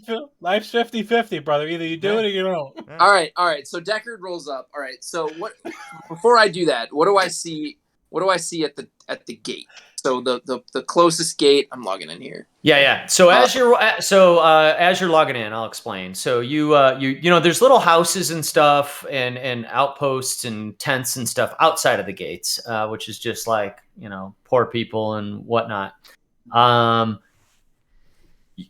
You see the fronts of the gates, and you're really far away. But if you're looking, you see guards, a number of them, who are in black cloaks, different from the guards you had seen before when it was under the burgomaster's rule. Can't really see much more than just a bunch of little dotted figures in black. How many? Like 5 or 6 outside of the gate, kind of wandering around. You remember, though, being here the last time that if you're looking at the map, you see these little squares that I'm pinging. What I see right now is a map of Velaki, like high level. Yeah. So along the perimeter, the little dots are all the little logs that form the giant wall that encloses this place. And periodically throughout the wall, there's little platforms. where you remember that there's guards usually up there with bows and crossbows and stuff, kind of looking out. Got you it. know, protecting the whole city. This place is like, the reason you guys came here in the first place and brought Irina was because it's the most fortified city that anyone knows of in Barovia. Okay. So knowing what you're trying to do here, I would say you're trying to like move along the tree line, find a good place to kind of like poke through and jump Yeah. up through the walls, right? Yep. So that's what I'm doing. I'm trying to find is it nighttime? No, it's about 10 or 11 in the morning now. You guys got up at noon, took you a couple hours to get here. I'm trying to do this in the middle of the day. For some reason, I thought it was nighttime. No, you guys did the long rest at Argynvostholt, got here. You still want, Esmeralda wants to get to the tower to this day, ideally. Okay. So I was under the impression it was nighttime. So hang on. You might have to just try to talk to those guards. Oh yeah, charisma boy over here. That's an option too. Deckard's not feeling that, but I gotta go back. Deckard wouldn't have suggested that if it were daytime. He'd have told the group, well, if it's if we wait till it's late, I could try and sneak. That's fine. We haven't done anything yet. We're still just planning here. So if you decide that's not the right plan, I'm not gonna sneak into this town in broad daylight. Yeah, I would take some pretty amazing stealth checks and stuff to be able to do this. Invisibility. Yeah. So Deckard, let's reverse that. Deckard's like, well, if we come back when it's nighttime, I can try and sneak in, but I'm not going to try and do it at 11 in the morning when people are drinking mimosas on their front porches. This isn't Hudson, Will. Yeah, you act like Rexville's so different. No, I didn't say that. Man, we've been through some shit. So my bad. I didn't mean to sidetrack us there. So put a pause on that. Like, I want to do that, but when it's dark out. All right. We might have to do turn somebody into an animal then. Yeah. So I don't know if a bird is good. We said a bird wouldn't be a good idea, right? What if it's not a raven? Because we said that they're killing ravens, right? Right. We explicitly know. So what is a bird? Like, what if it's a fucking duck? A pigeon. Duck, a pigeon. A goose. None of those look like ravens. So maybe if we get one of those to fly, a more inconspicuous type of bird that's not gonna. Yeah. Oh, that's definitely not a raven. It's a duck. I have no problem. I mean, a pelican, something. Pelican might draw some alarm. Maybe a pelican or a penguin. Maybe that's not a good. Any kind of like seabird. Maybe not a seabird, right? Maybe not a water bird. Like a fucking dodo bird rolls up and it's like going to be a problem. Let's stick with a pigeon or a fucking sparrow or something bright. Maybe like a duck. Maybe a bright white duck. Although that's up to whoever's getting transformed. That's. I'm not sure. Is it a spell slot for you to turn into an animal, or? Yeah, I should probably just wild shape then, because I think I get that back on a short rest, right? Sounds right to me. Juniper. You get 2 per short rest, right? Juniper, we need you to fly in to Vallaki. But they don't like ravens, so maybe a raven isn't such a great idea. So I'm thinking maybe some sort of goose or a duck. Lads, what do we think? Something. Yeah, I'll go with the goose. I mean, I don't think there's a thing for goose. I think I was for wild shape. Is there goose? Isn't it whatever you've seen? Give me a second. Isn't it anything you've seen? Oh, I thought it went off of polymorph. But yeah, sure. I've definitely seen geese. You may not want to be anything that's too tasty. These guys eat. Oh, good point. Good point. Your goose? I don't care. Maybe a pigeon. What about a condor? A what? Isn't it? Isn't there condor? a condor on there? condor? Yeah. Yeah, like a vulture. Yeah. Okay, that works. There's got to be vultures in Barovia. That Oh, seems there's- like right down their alley. It's their Or maybe, mascot. or maybe a bat. Mascot. I could do bat. Go vultures. What do we think about a bat? Would a bat be seen as like a bad omen? Go Vultures. Well, they might leave it alone because it'll be like, oh, it's one of their own. Because they said there was vampire spawn running around. Oh, good point. Look, I just don't want to send her to her death. As funny as it would be. Aw. Just stay high up. Well, I she's could got to take the land high at the ground. end. I mean, we could do backup. I mean, I could polymorph and if you want backup, so you're not going alone. One of us. I don't mind. What about a fly, like a little insect? You want to be able to Do get that. Oh, good What point. about like a bumblebee? Too small. You about don't want to get Hmm. killed by a fly Any- swatter. small brown bird. Well, I mean, if Deckard wants to sneak over again and maybe deliver me as a spider or a cockroach or That- That's the play. That's the play. He has you in his hand as a mouse or a as a spider cockroach. or a roach or a raccoon, even a raccoon, and he plants you, and you just kind of muzzle into the fucking town. I think that's the play. So this is like The Witches with Angelica Houston. I like it. He's gonna carry her in his purse. You need Deckard though.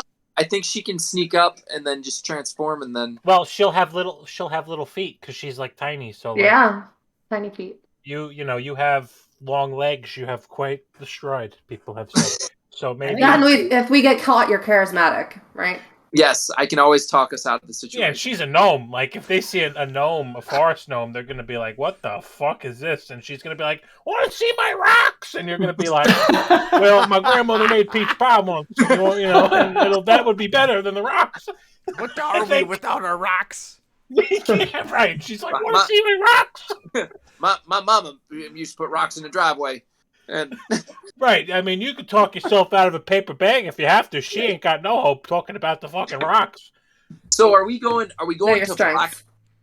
Or should Are we you going to be able to scout much as a cockroach, though? Isn't it like the idea of being a bird that you could like scout the city a little bit? I Maybe as a cockroach, I could climb onto the back of somebody's pant leg and travel along with them. My thought is that she needs to get to the inn, right? Because once you get to the inn and scope out the situation there, if Erwin is there, she could then pop out and be like, "Erwin, how are we here? What's the status in the city? What's the deal?" So, like Deckard, it's like, hey, why don't we just to throwing this out there? I mean, Esmeralda's getting a little impatient. Why don't we head to the tower, see what's going on there, and then when we get back here, it might be nighttime and easier to sneak into town. That's not a bad idea. You guys are, let's see, from Valaki to the tower. You're about 3 hours. well, 3 it depends. Well, you'll have to. Yeah, I can't really say, but you're hours away.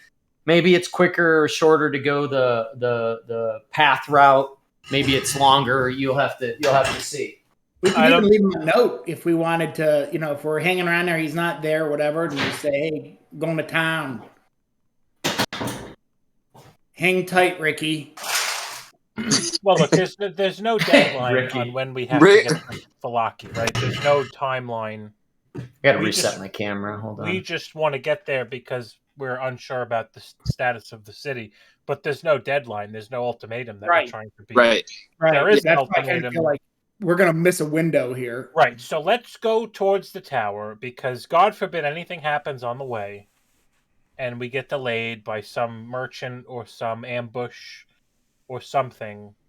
We have a built-in cushion with time, so maybe it's best that we don't cut it close and we just head towards the tower now. Maybe that's the best play. Yeah.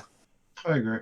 And I don't agree. think we should take the dotted line that might be quicker, because Dan had said there's 2 pathways towards the tower. There's the straight shot, which is the main road, and then there's like a dotted line, which we don't know so well. I mean, that's being honey dicked if I've ever seen one. I mean, that's not the way to go. That's going to be a problem. So That's how I think- you Real end up crap. with saggy tit dragon skull rider ladies. Saggy, right? You run into saggy tit dragon ladies. You run into fucking Strahd, who's like a fucking snake, and he's like, "Oh, who's who? You know, where's the girl?" And then you're like, "I don't know. We left her in the city." And then he attacks, and then Crocus shoots him with a fucking Eldritch bolt, and it doesn't end up good for anyone. So we will take the straight way. That's what we're gonna do. Yeah. Oh my gosh. Remember what's her name? She's Irina, we don't know. She could be dead. She could be alive. We're not sure. People She are could be a vampire now. many questions. We're not sure. So let's just head west towards the tower. We'll take the main road. We got plenty of time. We should be good. We'll be in Chicago before you know it. Throw some peanuts at him. We'll throw some peanuts at them. We'll be in Chicago before you know it. okay. I'm down with that.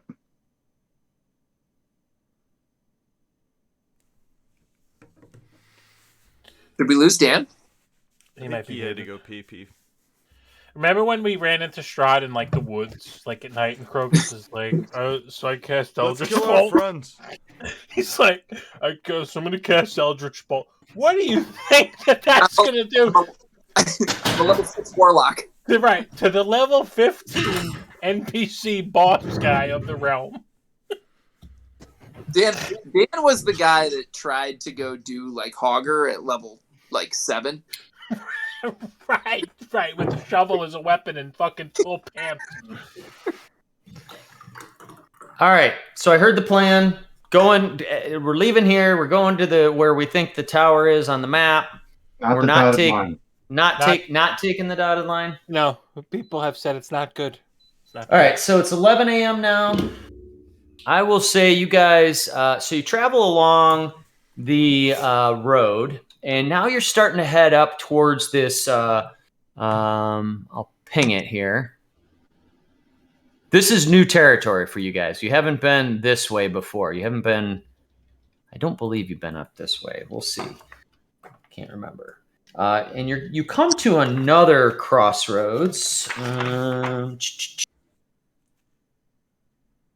You see a weather-worn signpost next to the road. This is right here at this little crossroads where you actually on your map you see the crossroad. The 3 arms of the sign point along the 3 branches of the road. The arm pointing north, which is actually like this way, reads Kresk. And through the woods, you can see an arching stone bridge spanning a river. The arm pointing east, the way you came, says Vallaki. And the road slopes up gradually in that direction.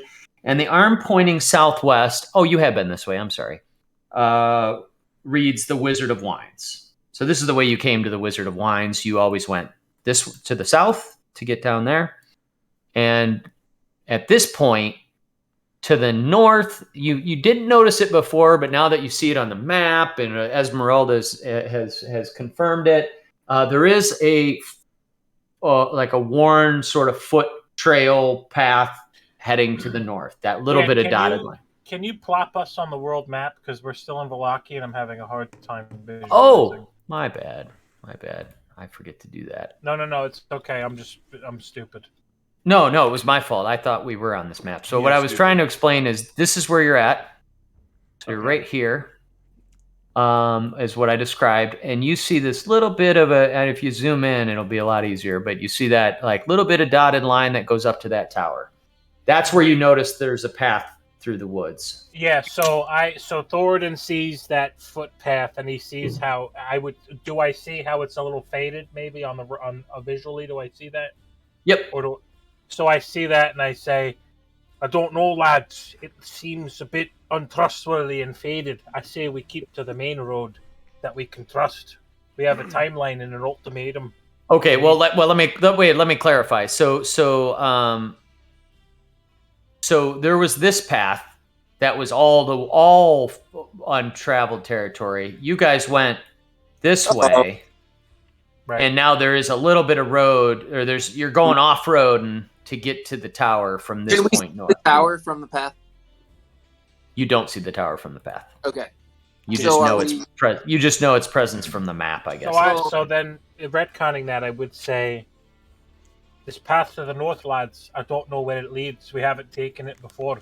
I say we stick to the main road and just keep west, and eventually we should get to the tower. I Right. don't think so. I'm looking at the map here, Thornton. It looks like this path might lead to the tower. Yeah. I think Esmeralda just starts pulling her cart and stuff toward onto that dirt path, and she goes, "This is the way to the tower." All right. So I don't feel comfortable with that dirt path because we haven't been that way before. And if Esmeralda, so I would say to her, Izzy, if you like that way, you lead because we haven't been that way, so I'm not so sure about it. She says, "Yeah, no, I came this way. It's safe, but I didn't get close to the tower. Once I found the piece of journal, I thought maybe I backtracked to that old mansion. So I saw the tower, but I didn't get too close to it." All right, lass, you lead the way. Wait a minute. Okay. Wait a minute, Esmeralda. Where did you find the journal piece? She said, "Along this path, not too far from the tower." You found it on the ground, outdoors? That's right. There were some wagon trails that I was following that I thought. So she explains that she knew that she believed that Van Richten was in Vallaki and had a wagon, and she tracked the wagon to this trail, and she found that note, that journal. And saw the tower and everything, but that's when she backtracked and went to Argynvostholt.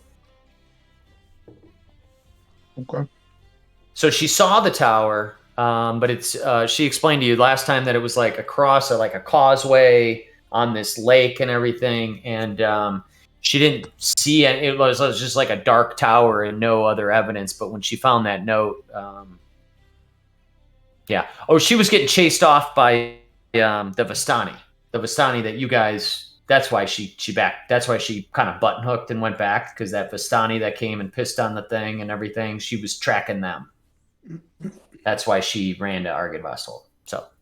Okay. So she didn't make it all the way to the tower, but she did find that journal note, which gave her reason to believe that Van Richten had been here. And then when Juniper explained her vision or her divination, she's like, "Yeah, that's for sure where Van Richten is hiding out."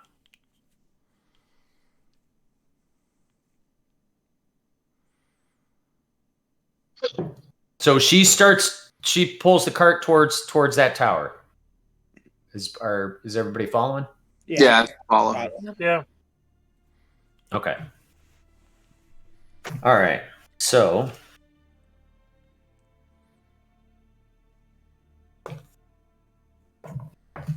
you guys are all following along behind her cart and horse. You got Baby Ruth and Holyfield and everybody else. You come to a cold mountain lake enclosed by misty woods and rocky bluffs. Thick fog creeps across the dark, still waters. The trail ends at a grass-covered causeway that stretches 100 yards across to a flat, marshy island with a stone tower on top of it. That's our island tower thing. The tower is old and decrepit, with collapsing scaffolds clinging to one side where a large gash has split the wall. Time-worn griffin statues, their wings and flanks covered with moss, perch atop buttresses that support the walls. Parked near the base of the tower, within the sight of the entrance, is a barrel-topped wagon splattered with mud. Did you guys see the picture I shared? Yep. Yeah.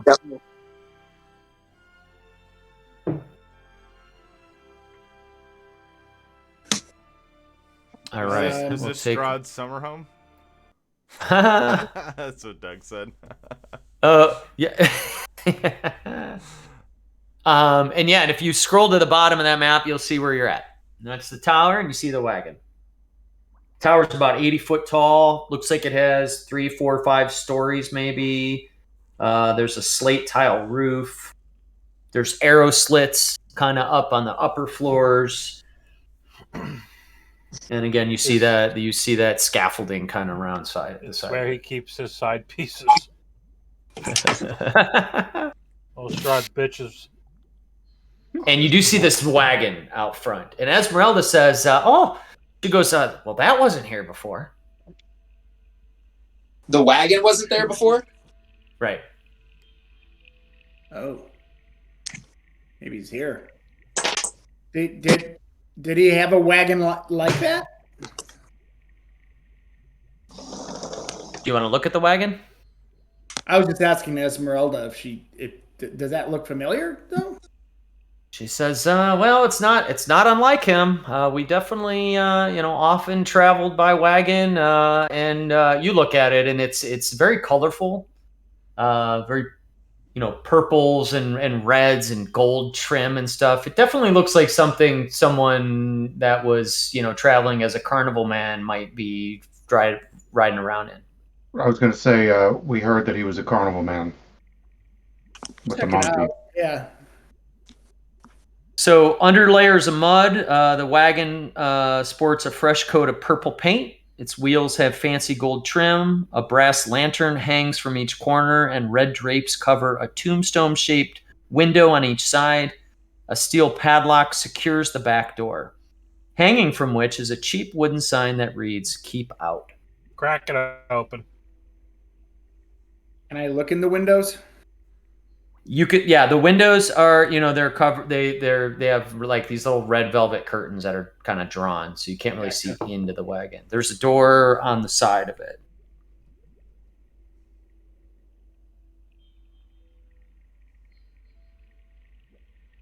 I fucking say we break it open.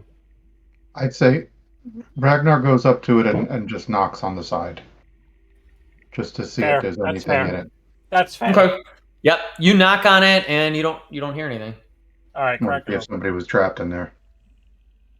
Man, remember the last time we tried to break into a tower? Mm-hmm. Yeah. Well, There's no raven perch to top this one. You Yeah. yeah, the prelude. We didn't start whipping napalm at it either. It's like opium Throwing den rocks at in there. Not yet. Is there And then a bunch of children in the top? Oh. Too soon. You hate to see it. Do it for the kids. All right. What do you guys want to do? Well, I'll hold off on cracking open the. I mean, I really do want to crack it open. I'm not gonna lie. Maybe You we said just there was crack a it open. padlock? There's a padlock on the back, but there's like a side door that has that just has a handle on it. Oh. You can do whatever you'd like. Ragnar goes to grab the handle, but then pulls his hand back. I feel like this might be trapped. Somebody like this who could survive this long in Barovia, he's not leaving his stuff untended. Well, and why do we want to piss him off? Yeah, I don't want to piss this guy off. Are there tracks? Are there tracks around here, Dan? There are the wagon tracks in the sort of dirt, muddy Do they trail. seem fresh? What would I know if they seem fresh? Make a survival check. Yes, sir.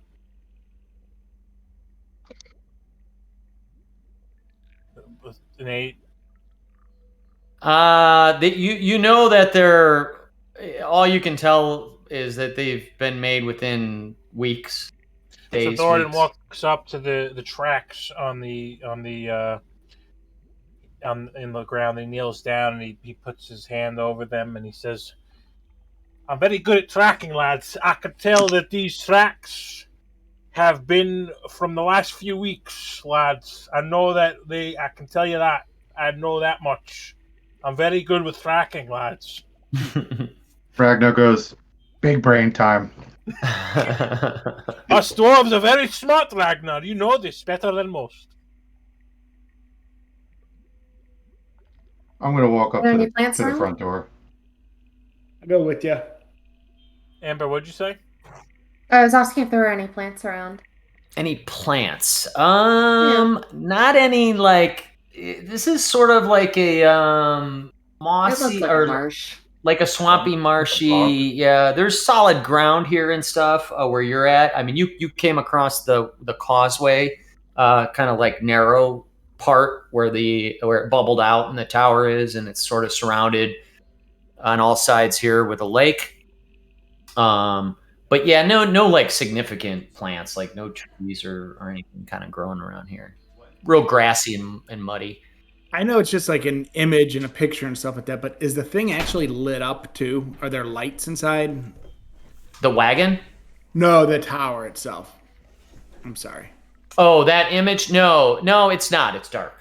Okay. Ignore that aspect of the image that I found there to try to depict it. It's pretty dark. I got you. So I'm gonna motion to Esmeralda to come over towards me. Okay. She walks up behind you and she says, "Well, the wagon's here. It's not like my old mentor to just let someone sneak up on him like we are though. So he's either I would guess he's either not here or he's playing it kind of safe here to see what's going on. I haven't seen him in many years. He'll be surprised to see me." And as you walk up to the door, you're standing right in front of this big door, and you see the door is made of iron with no visible handles or hinges. In the middle of the door is a large embossed symbol, a connected series of lines with 8 stick figures set around it, and carved into the lintel above the door is a word, Khazan. Khazan. I think I have a picture of the door.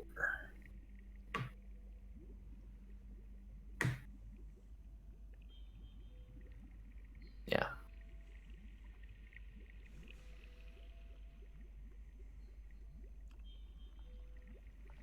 Does that mean anything to me?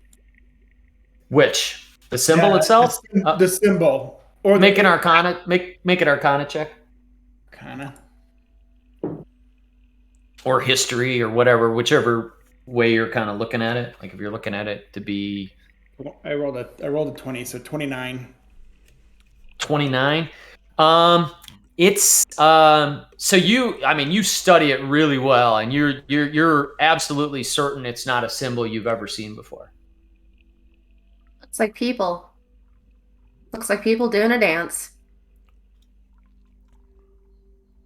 There's a little bit. So Ragnar is going to check it out. Does it look like dwarven runes? Make a history check, or again arcana or whichever way you're kind of. He's gonna go history. He History? feels like Okay. he might have seen this maybe somewhere. Yep.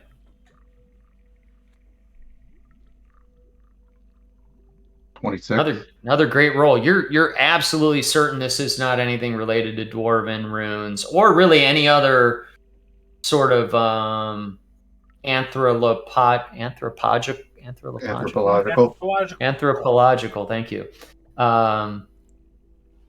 Type of race or culture that you're aware of. There's a knocker. You're literally just trying to figure out the symbol on the door right now, right? Is my understanding? Is there a knocker on the door? Yeah. Big knocker? I mean, the picture there is. Mm-hmm. There is. Can I grab the big knocker and just kind of, So let's Wow. see. So if you look at the picture, it goes.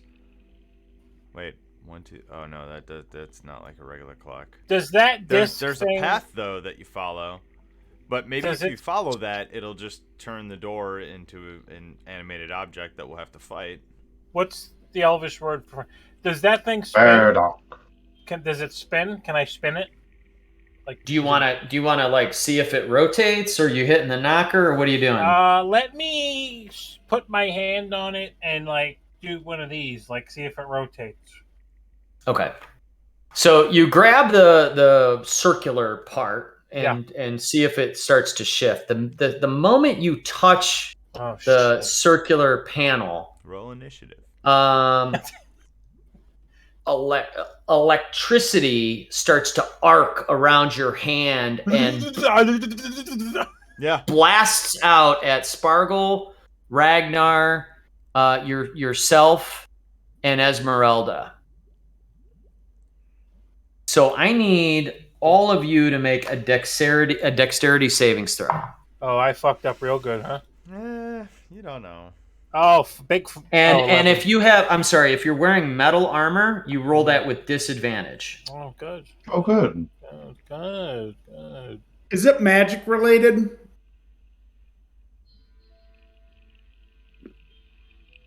Why? So I have advantage against magic, but it's now that I look at it, it's not dexterity anyway. 11. How do you do this? How do you do the saving roll? Just on the top left of your character sheet, you'll see saving throws. A big box that says saving throws, and you just click the dex one. I rolled a 20. I mean, Deckard and Alaric, you don't have to roll. Cool. I'm clicking it, and it's not. Do you see? That was a good roll, Will. Does it say plus on the dex? Do you see where it says dex, Sal? Yeah. And is there a plus thing next to it? Click that. It's just asking me to customize it. I think the other side. Click the number itself. On the number. I got a 7. All right, can I just roll something and just do the +4 to it? Sure. So what dice am I doing? 20? Just D20. Got it. It's +4. Okay. So wait, Thornton, you rolled 3 times. So yeah, 11 was so I rolled the third time by accident, and then the second time was my Oh, I disadvantage. need to do it twice because of my disadvantage. Yep.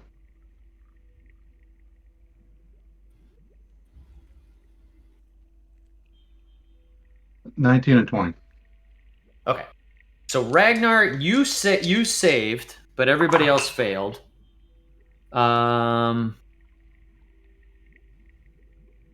Ragnar, you take 7 points of lightning damage, and everyone else takes 15.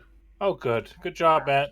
You fucking as this like lightning starts to just like kind of forms around that little circle when you grab it, and it kind of like blasts out and like arcs through all of you. Esmeralda, by the way, also seems to have avoided some of it.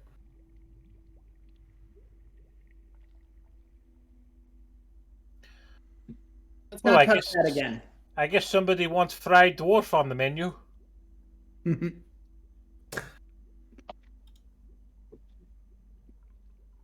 Seems like I don't know. We have to figure When we this tried thing to out. open the door.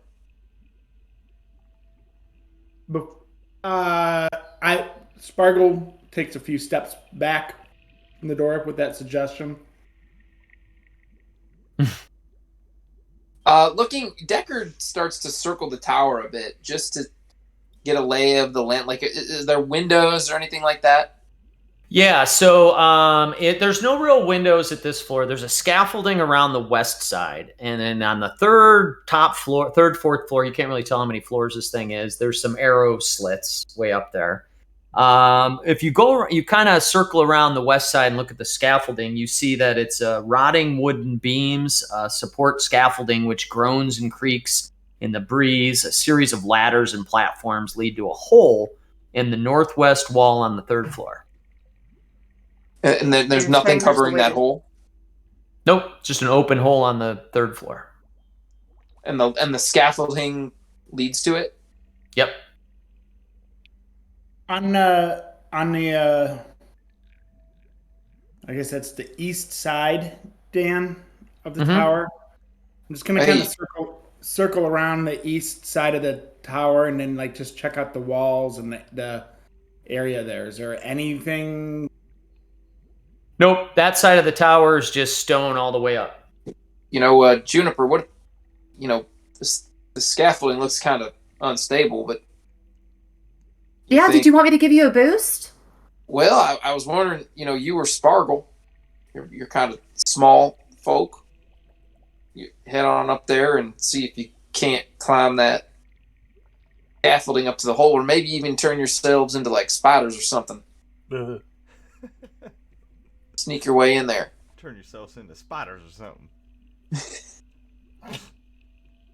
Um, yeah, sure. I mean, I'd be willing to turn into a bird.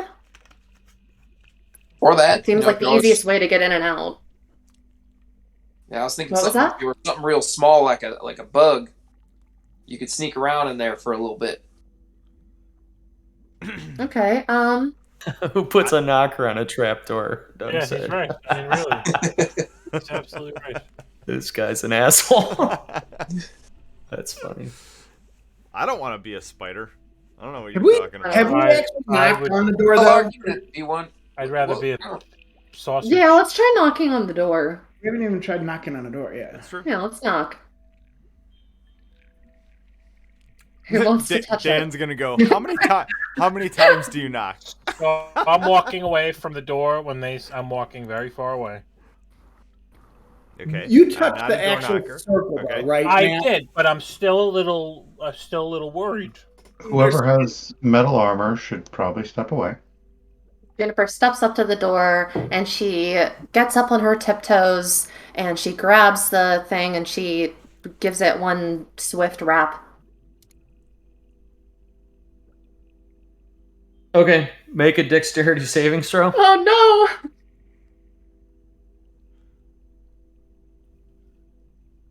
17.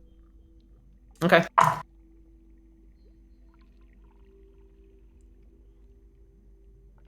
How much damage do I take? 10 lightning damage. As now the lightning kind of like envelops the whole the entire building, and it's just kind of arcing and crackling around it, and you step back out of it, but now it's just kind of doing that. Kapow. All right, so are we thinking butterfly or are we thinking like, raccoon? Maybe I can climb up the side. I think butterfly sounds good. That's I a mean, the great building idea. is Those are the small, building is quiet. the building is enveloped in electric lightning now. So like, Oh, the whole building? Oh, okay. Yeah, the like base of the building. Sparkle, do your thing. Throw a firebolt in the second floor window, third floor Just window. kill all the kids. Let's Just go. fucking blow it up. Fuck it. Kill all the kids. Burn it down. You don't think there's anything to do with this picture? Like, I'm just trying to think. So there was nothing on. Like, I was looking at the start of the line. Okay, so that's why I went to the east side to see if that was the start, or to the northwest. I'll just wander around to the northwest. Is there anything there, Dan? Are you On the are you outside- talking about the symbol? I'm looking at the symbol. It is a circular But how do building you that know we're where it looking at. starts, right? Because one of those is the start and one of those is the finish. Right. One could be that's why I'm like, I started on this side, on the east side of the building, thinking maybe that's the start of a trail or something. I don't know, whatever. And now I'm gonna go up to the northwest side to see. I'm grasping at straws here, but No, I get it. I'm just thinking that's where maybe that's the end or the. One more thing, terminus Dan, of not to something. interrupt, but when Thornton went up there, did he just like randomly turn it, right? Because you didn't tried, specify which way. Like you didn't say, did you turn it this way or this way? Correct. I just put my hand on it. Yeah, the lightning arced out the moment he touched it. Okay, so not the meta, but it wasn't like it was like a lock combination and he turned it the wrong way to start. Nope. He didn't even get. He just touched it and that. okay.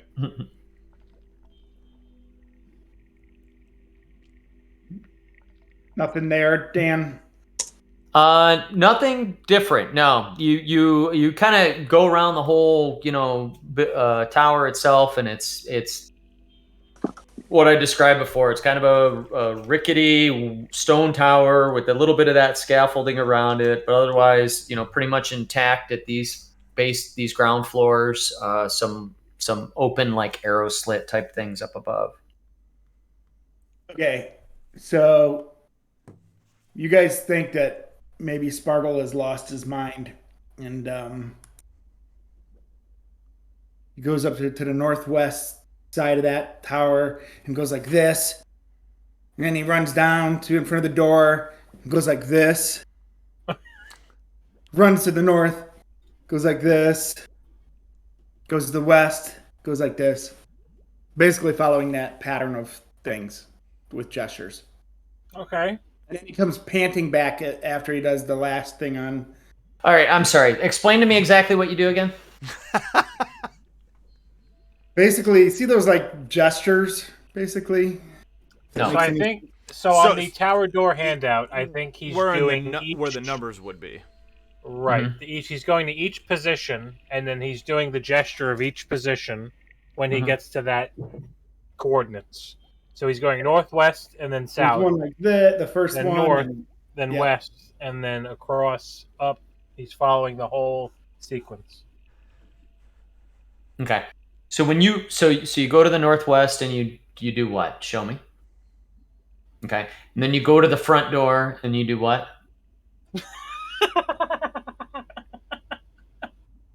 Okay. Hold on one second. Oh, Can you make fucking him do this Christ. a couple times, please? Yeah, This just is- keep I like asking him this. that. All right. All right. Well, Yeah. so you once you when you run around to the front door and you do that thing in the northwest corner and then you run around to the front door and you put your body in that position. And you're staying clear of the lightning that's arcing around it, which is about 5 feet out from the door. But when you do that, the door symbols glow this like angry blue glow. And kind of like burst like a couple times with this electrical sort of light. And you hear a roar behind you Oh god. All right, let's roll initiative. as you see above, like 20 feet above this wagon, you see this blue dragon just materialize out of thin air. And it laughs and it says, I've waited so long. It says, Kazan does not permit your entry. And roll for initiative. Oh, fuck me. What? No. Nope. We refuse, Dragon. I don't agree. I'd like to load my game. Yeah, let's, Yeah, can we go back to our last I checkpoint? auto saved in Load my Velaki. game. I did. I Yeah, auto we saved. go back. We want to do the in thing with the spider and the mouse fucking thing. That's what we want to do. Fucking bullshit. I skipped a sequence and load the previous game.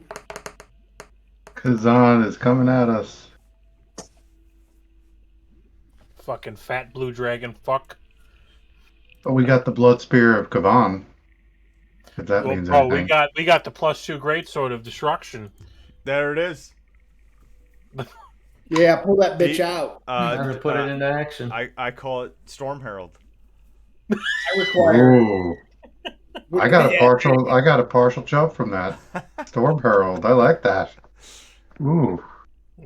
Too bad he didn't make it up. Too bad you didn't fucking come up with that. Should I call it Deep Thunder?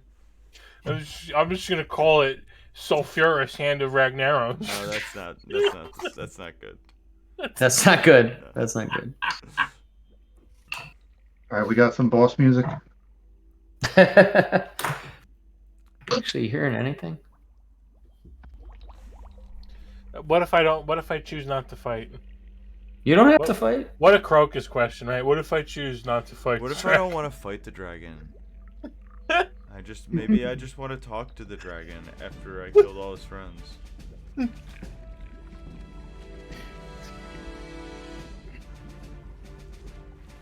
Let's see. So I go up to the dragon and ask him, "Why do you want to fight?" so the dragon attacks you.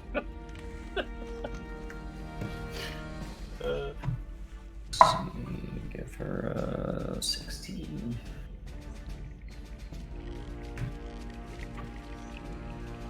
All right. Juniper, you're up first. I'll start loading up the roll 20 stuff as we go here. So Juniper, you see this dragon materialize behind you after Spargle was doing his thing. Just a second to measure this real quick. Okay, 30 feet. So Juniper is going to cast Confusion because it has a 90-foot range, and let's see. It looks like he has to make a Wisdom 15 save. Okay.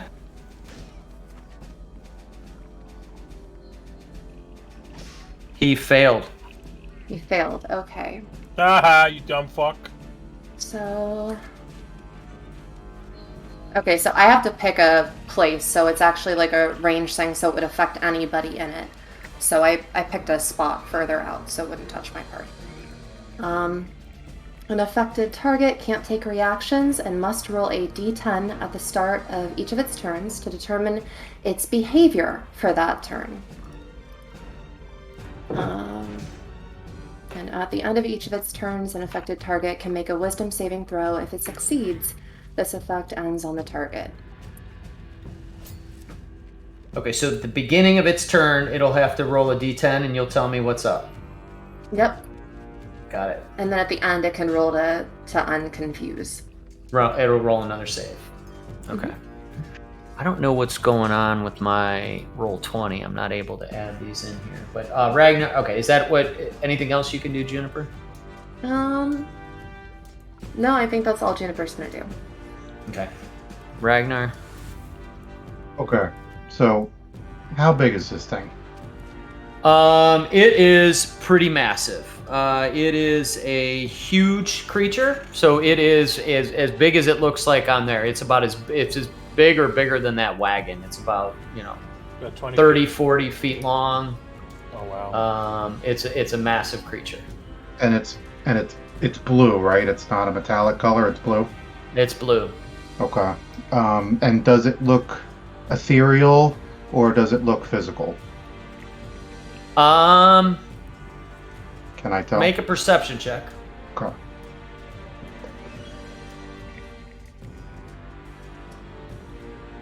Oh, 13. It to you looks as real as you might expect.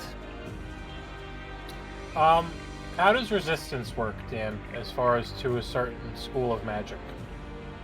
You just get advantage on like a roll, or? If you're resistant to something, you take half damage. If you're immune, you don't take damage. So Got it. resistance would cut the damage in half. Got it. and how big are these squares? They are 5-foot squares. Okay. I'm loading up the turn order so you guys can see here. Did you?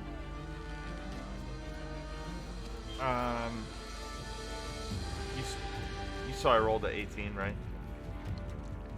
No, I thought Yeah. you rolled a 9 for some reason. No, I'm sorry. There was a roll between mine. I roll with advantage, so I had an 18 and a 9. Just so you know. Okay. What does blue generally mean? Is that too much of a meta question? That's a meta question. Okay. Fair enough. Doug, don't answer it. I'm gonna just move.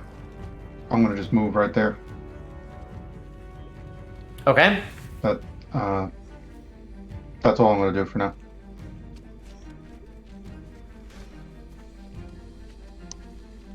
I don't know that I can fix this easily, Adam. I don't care.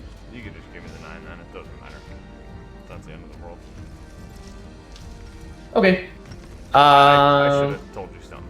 I just. Sorry. I rolled. Yeah. It's already loaded this up, and for the sake of time, it won't make a huge difference. So, Spargle, it's your turn. All right, I make some motions. I utter a few words, and you suddenly see. You've seen this before, but like you see 3 spargles split off from me. So there's 4 of us suddenly, and I should do that. Yeah, that's pretty crazy. And then I'm gonna move.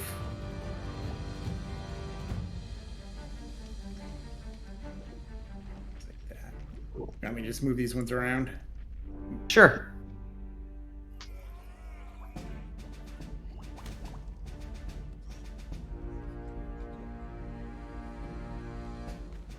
Okay. And let me make sure I get my spell slot here, and I'm good. All right. So this will be hard to represent on the map, but this blue dragon beats its wings and rises up above all of you, and it's making this roaring sort of screeching noise as it's going up, kind of just howling at all of you. And everybody needs to make a wisdom savings throw. Does the +2 savings bonus for my aura of protection count for myself, or is it just my party members? I believe it should cover you too. Because all it says is, while you are conscious, you grant all friendly creatures, including you. So I guess that would include me then. I should agree. Mm-hmm. Thank you. Mine is 16. Wisdom savings, you said? Okay. Yep. Is this against magic? Don't forget, for rolling, guys, you can literally just click the thing under savings throw. Wait, is everybody rolling? Yeah, everybody needs to roll. And what are we rolling? Sorry. Wisdom savings throw. Is it magic oriented? If so, it was the second one because that was the advantage. If not, it was the first. I rolled a 20 overall. Yeah, I would say it's magic. Okay, so then 22. 20, 22. 29 for me. 27 +2.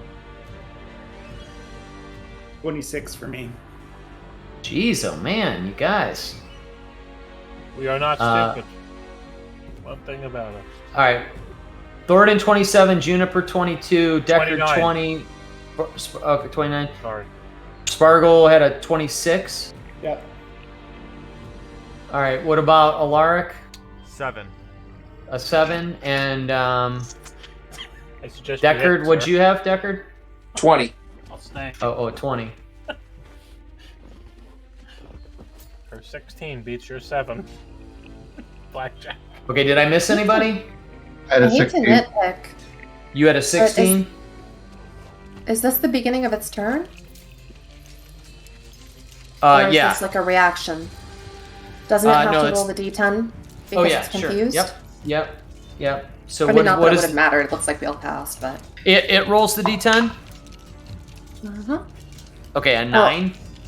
Let's see. A 9 would be the creature can move and act normally. Well, that's fun. Sad trombone. So Alaric and Ragnar and Esmeralda all are just terrified by this creature and its screeching and everything. You now have the frightened condition. Alright, So like it's every got time me. my wife Yeah. calls me, right? Wow. Are we live? So you're not able to move towards this creature. You can only move back from it or stay stationary. And any attack or ability rolls against it are rolled with disadvantage. Dang.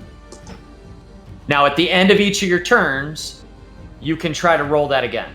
You can roll that save again. And what you need on the save is a 17. Okay? Okay. All right. Esmeralda, she is absolutely terrified by this thing. She's like, guys, oh my God, where did this thing come from? She goes, spread out. It's a blue dragon. We don't want to be close to each other. She yells that across the battlefield. She takes several steps backwards. And she will...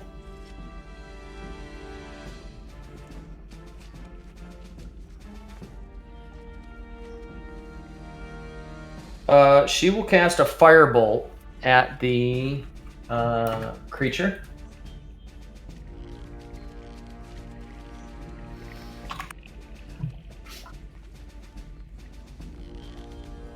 At the dragon.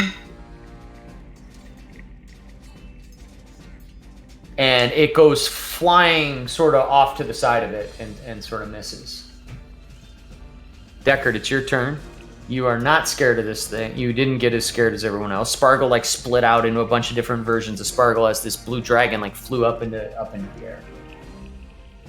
Okay. Yeah, I kind of. Where am I here? So these are. Oh, how big are these squares? 5 foot.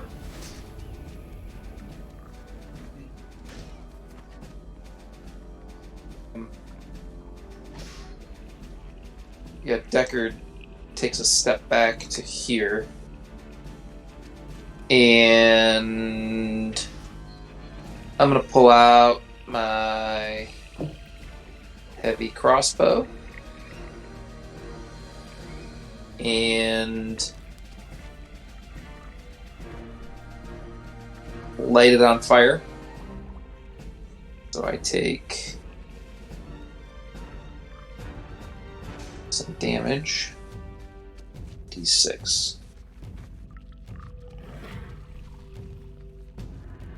I think I take a D6. Yeah. I always forget how to use this ability.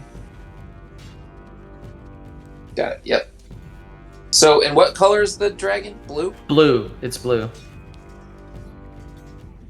Do we know Hey, anything? Amber.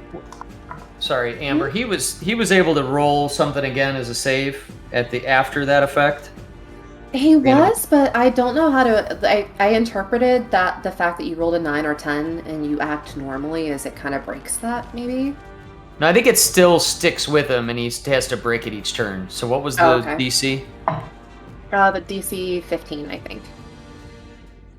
15. He just got a 15, so it breaks either way. Nice. Okay. All right, Will. And then, do we know anything about like blue dragons? Are they like do I know anything about magic? I was going to ask Esmeralda. That was going to be my play because I don't know anything. I guess if I can, I yell over to Esmeralda.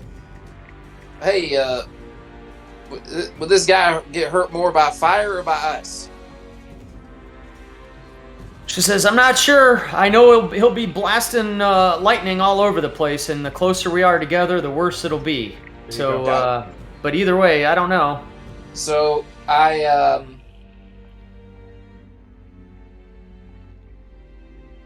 am gonna light my bow on fire. Take 4 damage. Okay.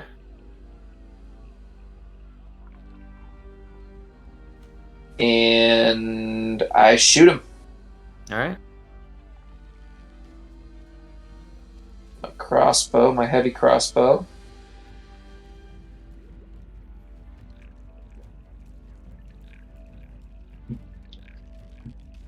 Good lord. You gotta roll your attack Oh, first. I didn't roll the attack. I'll let you re-roll the damage if you hit. That's your attack and misses.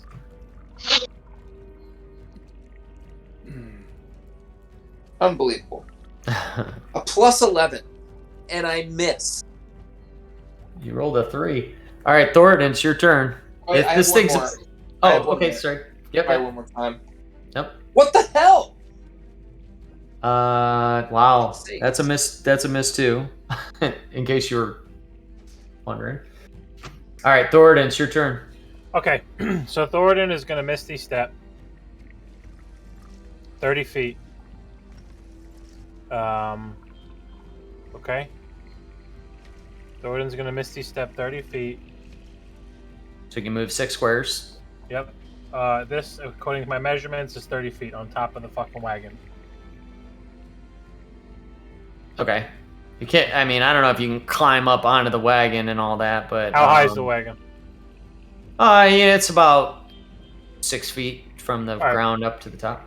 So just, so we're on the up and up. It says briefly surrounded by a silvery mist, you teleport up to 30 feet to an unoccupied Oh, yeah, space. yeah. Okay, that's cool. Yeah. No. You're misty stepping to it. That's cool. Yep, I'm good with Right, that. just want to make sure. I don't want to do things that are, sketch. Okay, so I see this big blue dragon, and I ask it its name. I say, what's your name, you big ugly dragon? You big ugly lizard? It looks at you and it says, silly little mortal, I don't need to give you my name, as it beats its wings like this. You need to make a dexterity savings throw. Can I cast something first? If it's a reaction. No, it's an action. Oh yeah, no, you can finish your turn before it does that, Okay. but it starts beating its wings at you. So I do want to cast protection from energy. Okay. So it's for the duration. The willing creature you touch has resistance to one damage type of your choice: acid, cold, fire, lightning, or thunder. Does that include Okay. myself? Yeah. Okay. So I do want to cast that on myself. All right. You just want to touch yourself, right? I'm gonna touch myself. And that's I do. concentration, so you have to concentrate on that. And I'm assuming you're going with lightning, right? Yes. Okay. So I ask him his name. Does he say that still, or are we retconning Yeah, that? he says that. Mhm. So I say, "Oh, you must be scared of me and my 3'8" stature, or 4'6", I forget what it was. Oh, but us dwarves are used to you being afraid of us, you big ugly dragon." And he beats his sword on his chest. Yep, and that only makes him snarl a little bit more. And then My as taunting is working. he beats these wings, go ahead and make that dex savings throw. You need a 20. Okay, so a 25 because it's +2 because of my aura, but that's not counted in my roll, so it's 25. All right. So you feel this force come down, like if it were to like knock you down or knock you back, but you're able to just sort of, kind of work your way around the wind that's coming at you and maintain your stance. Do covered wagons support the weight of dwarves in armor normally? Great question. It's a super strong one. All right, Alaric, it's your turn.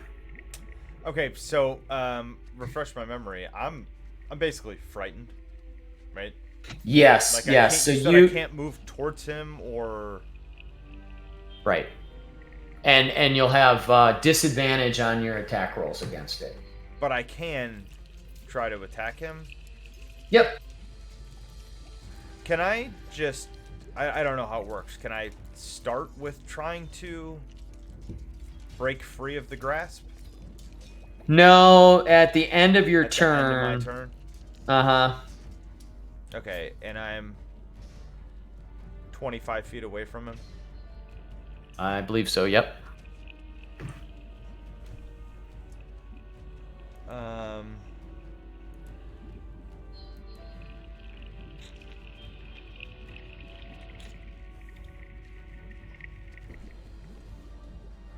Hold on a sec.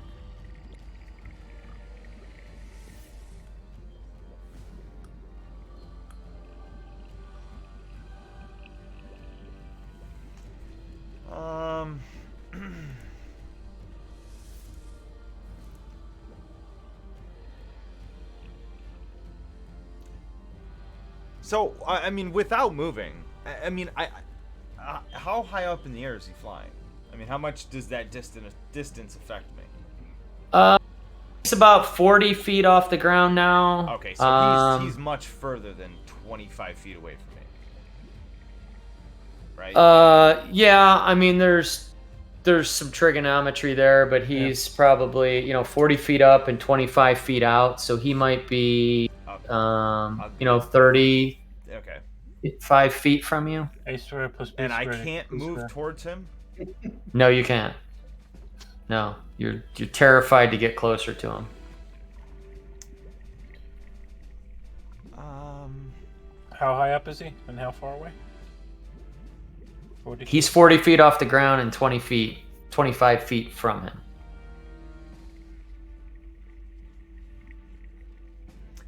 Well, then, you know what? I am just going to, I'm just going to roleplay it. So, I don't know if I guess I haven't drawn a weapon yet, but I am going to draw my new greatsword, which will hopefully inspire Alaric to have a little bit more confidence, since he's completely terrified right now of what's going on. And then, just with his weapon drawn, he's gonna move back like a space, like near Juniper, and kind of sit there holding his weapon, ready to attack. And that's it. Okay, go ahead and make your wisdom saving throw to break out of that frighten. 17. That is exactly what you needed to pass. Good. So you gain some confidence. You pull out this new greatsword that you found, and you now are no longer fearful of this thing. Cool. Sword worked, man. That was it. That's all you needed. All I right. just needed to get close to Juniper. And it's 47 Juniper's- feet, by the way. 47 feet. Thank you. All right, Juniper, it's your turn. I did the Pythagorean Alright. theorem. So Juniper is going to spread her arms out, and all of a sudden the sky opens up and a beam of light comes out of the sky and hits this dragon. And it has to make a Con 15 save. I'm hitting it with Moonbeam. Moonbeam, it passed. Darn it. I'm not hitting it with Moonbeam. I'm not hitting it with anything. Does it take like half damage or anything, or is it? Let's see. Yeah, it takes half as much on a successful save, so it still hits it, but Okay. just takes half damage. It All right, let's stays see. there too, right? It's not like a whatever suck type of spell that it keeps going, right? Isn't that persistent, Moonbeam? Yeah, it's like World of Warcraft Moonbeam, I think. It just keeps Okay. blasting each turn. Yeah, I you can think move it is. Let's see. Yeah, it must take 2d10. Oh, wait. All right, so half of that was It's like 14 moon- it's da- like moonfire. 14 Yeah. Moonfire, sorry. Yeah. Returns out. Fucking get it right. Moonbeam was might and magic. Oh, yeah. Ragnar, it's your turn. Tie him up! Lasso him down, Sally! It's probably not going to be a good day for that. So, you guys aren't used to seeing Ragnar really get frazzled by anything, but you see his eyes kind of like glaze over, and he seems like he's in another place, and he just starts yelling shit. Some of it's in Dwarvish, some of it's in Common, talking about the time that like shadow dragons tried to take over his dwarven homeland, Oh god, so we lost him. Okay. and he's just kind of He's in the void. like doing this, So you like explosives, dude? Yeah, he's gone. and he's just like he's seeing shadow dragons and dragon whelps everywhere, and he's just all fucked up, Yeah, you're a dark. and he knight, just man. kind of like smacks himself to the face, and just kind of like wakes up a little bit, and kind of does like Alaric and just takes his sword and shield and just crashes them together. And he's just gonna move like right about there. And what am I gonna do? Wisdom? Yeah. Or- Wisdom save. Thorin Yeah, gives- wisdom 17 is what you need. This is gonna Thorin be gives really. Ragnar a lithium and some Xanax.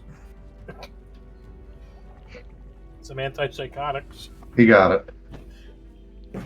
Nice. Okay, so you are no longer feared by this creature. And by the way, anyone who succeeded, Dan, you You cut just out. muted yourself. sorry, anyone that Lost. succeeded or initially or broke out of it, you're kind of immune of it for a little while, or for a while. All right. So is that all you're doing? Yeah, that was the end of your turn. Yeah, that's it. Yeah, that's the end of my turn. Okay, Spargle, it's your turn. Esmeralda looks at you, Spargle, and she goes, or she's kind of yelling across the battlefield. She says, "This thing seems to have been summoned by the whatever you did by the door. Maybe you can undo it." Okay. Okay. So Time to dance, Spargle. yeah. All right. Let's see. Kill it with the power of dance, Sparkle. Go ahead. Unleash the power of dance. Pull up my jazz fingers.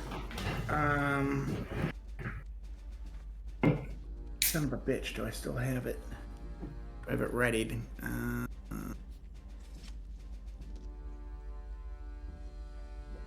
Crap.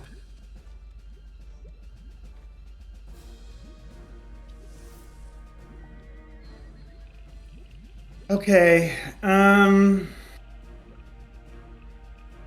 So Spargle pulls out. How many rocks did you give me? Gave you 4. You gave me 4. 4. So I pull out like a handful of coins, and then I pull out the 4 stones that you gave me.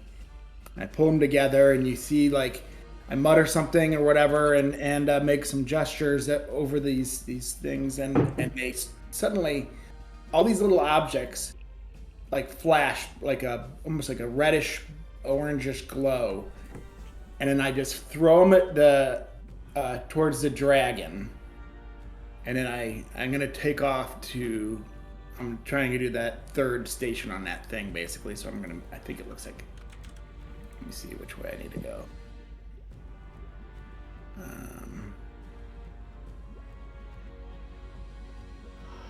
So I'm going to go towards the north side of the tower, make my way that way. Let's see. Does this dragon have 3 eyes?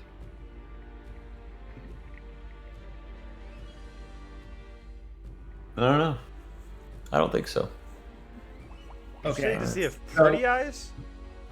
No, 3 eyes. Oh. As I throw those little things at it,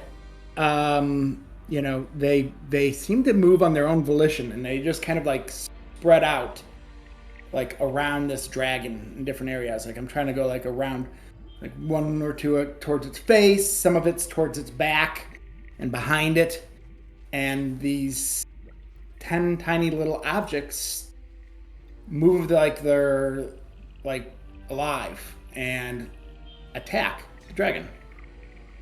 All right, what are you doing? What is this actually? This spell? Animated objects. So I don't know how you want me to do this because like each one attacks like independently. I wish you would have told me. I would have gave you a weapon. It doesn't matter. They pretty much all kind of do the same amount of damage. I don't see this on your sheet, so I don't even know what we're talking about here. See on my sheet. It's a spell. Is this a spell? Yeah, animate objects. It's one of my new ones. Okay. Ah, got it now. Okay. 10 objects come to life. Choose up to the medium. Okay. And so these are tiny objects, +8 to hit. I'd roll them all to hit. Yep. And you need an 18. 18. Mm-hmm. Okay, so let's just do this. Flight scope is full.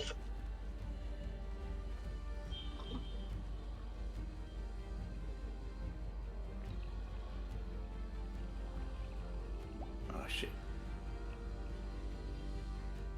Damn it! Sorry. I'm trying to do it all at once here real quick. I've never done this one before. Sorry, guys.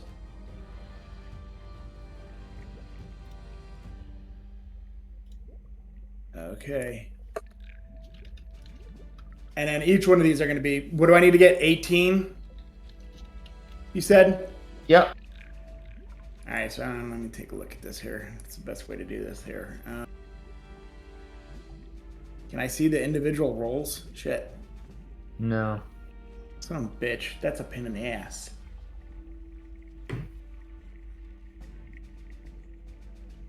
All right. Let's just count hit or miss real quick. All right, they're +8 to hit. So there's 1 hit. 2. 2. 3. Nice rolls. Miss.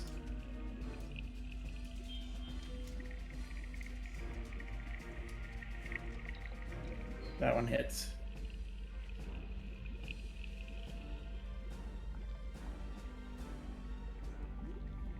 $20.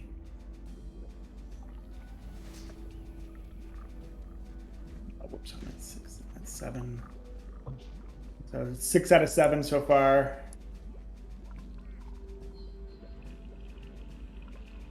Missed. 6 out of 8.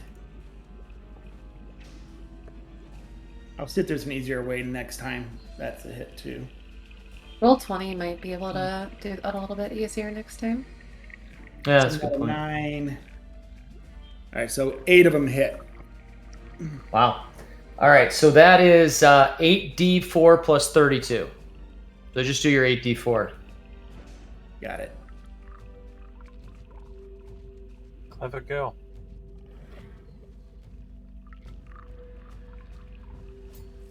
So 16 plus 32. So 48? 46. Oh, yeah. 48. 48, my bad. Yeah. All right. So so Spargle kind of rolls back towards the northeast side of the tower, but he throws up all these like rocks, and they start to, and then he casts this spell that you guys have never seen him do before, and they all like start to glow with this intense magical energy as they just bombard this dragon from all angles, and does a massive amount of damage to him. That's quite a bit of damage from a bunch of rocks and coins. Said Doug. Right? Right? All right. So I know it's getting late, and I don't want to kind of like rush through this. So I'm gonna let the dragon do its thing. Oh, Spargle, were you trying to do a thing up there too? Yeah. When I'm gonna do the next motion. Go ahead. Okay. All right, you do that at the northeast side of the building, and you don't really notice. You don't notice anything. I started. Wait, which one did I start with, Dan? I'm sorry. You started with the northwest, and then you went to the entrance of the building. I started with northwest, or did I start with west when I first did this? Which one did I start? You with? started northwest. Nothing. Northwest. So nothing happened when you did the northwest one. When you went to the door and you did whatever symbol you did, that's when the symbol glowed like an angry lightning thing, and the dragon formed. Yeah, okay. And that's when the dragon summoned. And then, so when I went then to the next one on the line, and I did my thing, like the gesture like that. Yeah. When you did that away from the door, just like the first thing you did away from the door, nothing happened at all. You have to dance in front of the door in that order. You're right. So power of the dance. So the dragon gets bombarded with all these things, and it's still beating its wings like this, and it lets out this. It opens its mouth and roars. And this just blast of electricity, like this lightning bolt that just lights up the whole area, comes flying out.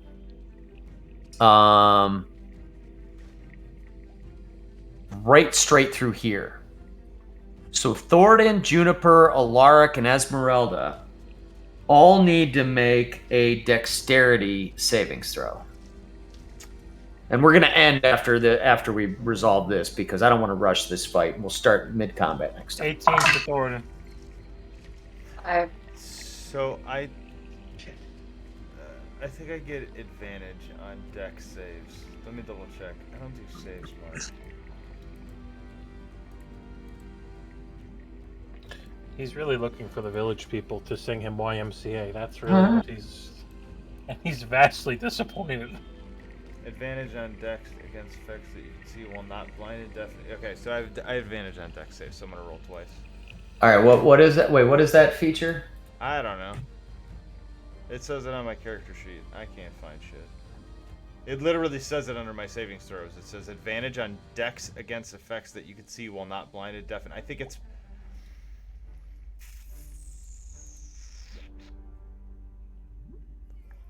Oh, 16 for me. I'm sorry. Okay. It's including my aura of protection. That's your danger sense. Okay. So yeah, you that's- get I got, advantage like, on that. 30 different pages of fucking details. Yeah, that's from danger sense. Okay, so I'm sorry. So Thornton, you had 16. Juniper, you had a 5. I had a 19. Okay, and Esmeralda had a 19. Okay, so Juniper and Thornton, you failed. Damn, failed. Let's see. I'll just do this. I will do. No, I think I can do this right here. So if you, this is the damage you all take. This will be the lightning damage that Juniper and Thornton take. Alaric and Esmeralda will take half of it.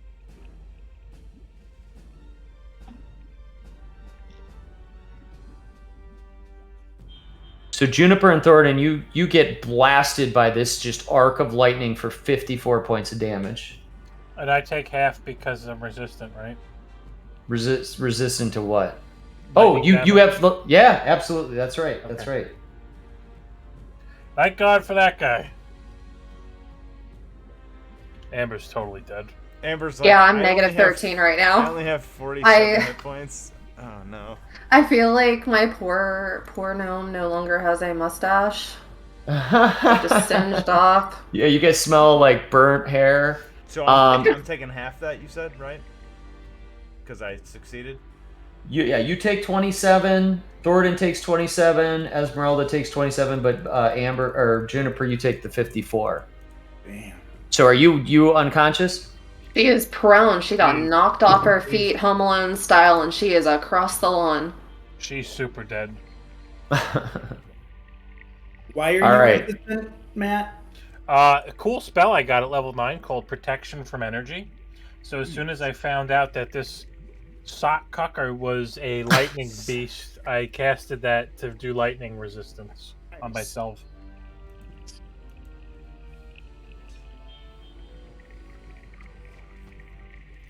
Good call. Didn't know that was going to come into play tonight.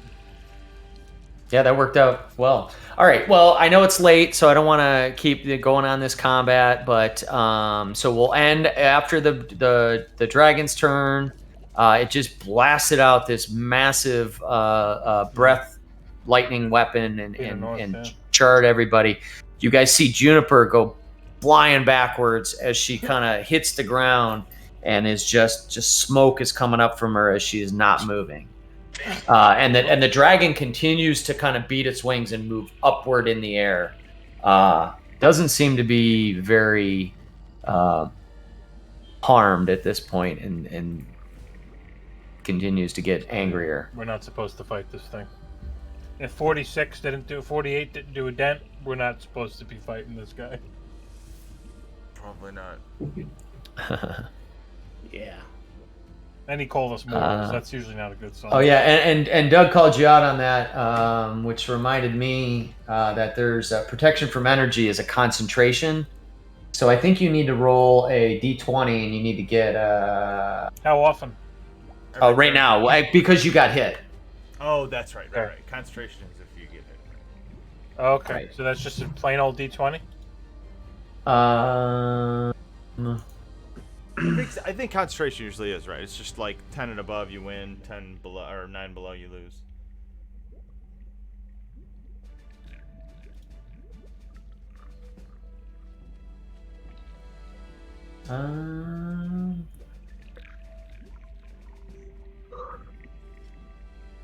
DC 10 or half the damage, whichever is higher. Constitution. So half the damage would be concentration. 13 rounded because you round down. So you need to make a DC 13 check.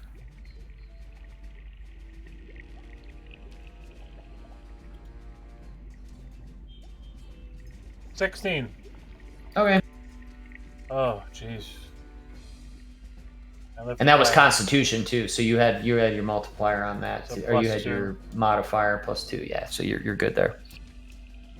All right, so so you are able to maintain your protection from energy. Juniper got sort of wiped out there by that, and the others too, Esmeralda and Alaric and everybody got hit pretty hard by that big blast of lightning. Don't you throw me in that group. We have to stop this by doing the fucking YMCA in front of the fucking door very soon. But we'll cut it off there because I know it's getting late. I don't want anybody to get too tired, and this is a good place to pick up next time. We'll be in the middle of this Blue Dragon fight and YMCA dance or whatever. Thank you, all of our viewers. Thanks to all of our sponsors. We appreciate it. All right, I'm gonna cut the stream off. Thanks everybody. Thanks, Cool. Doug. Night, Doug.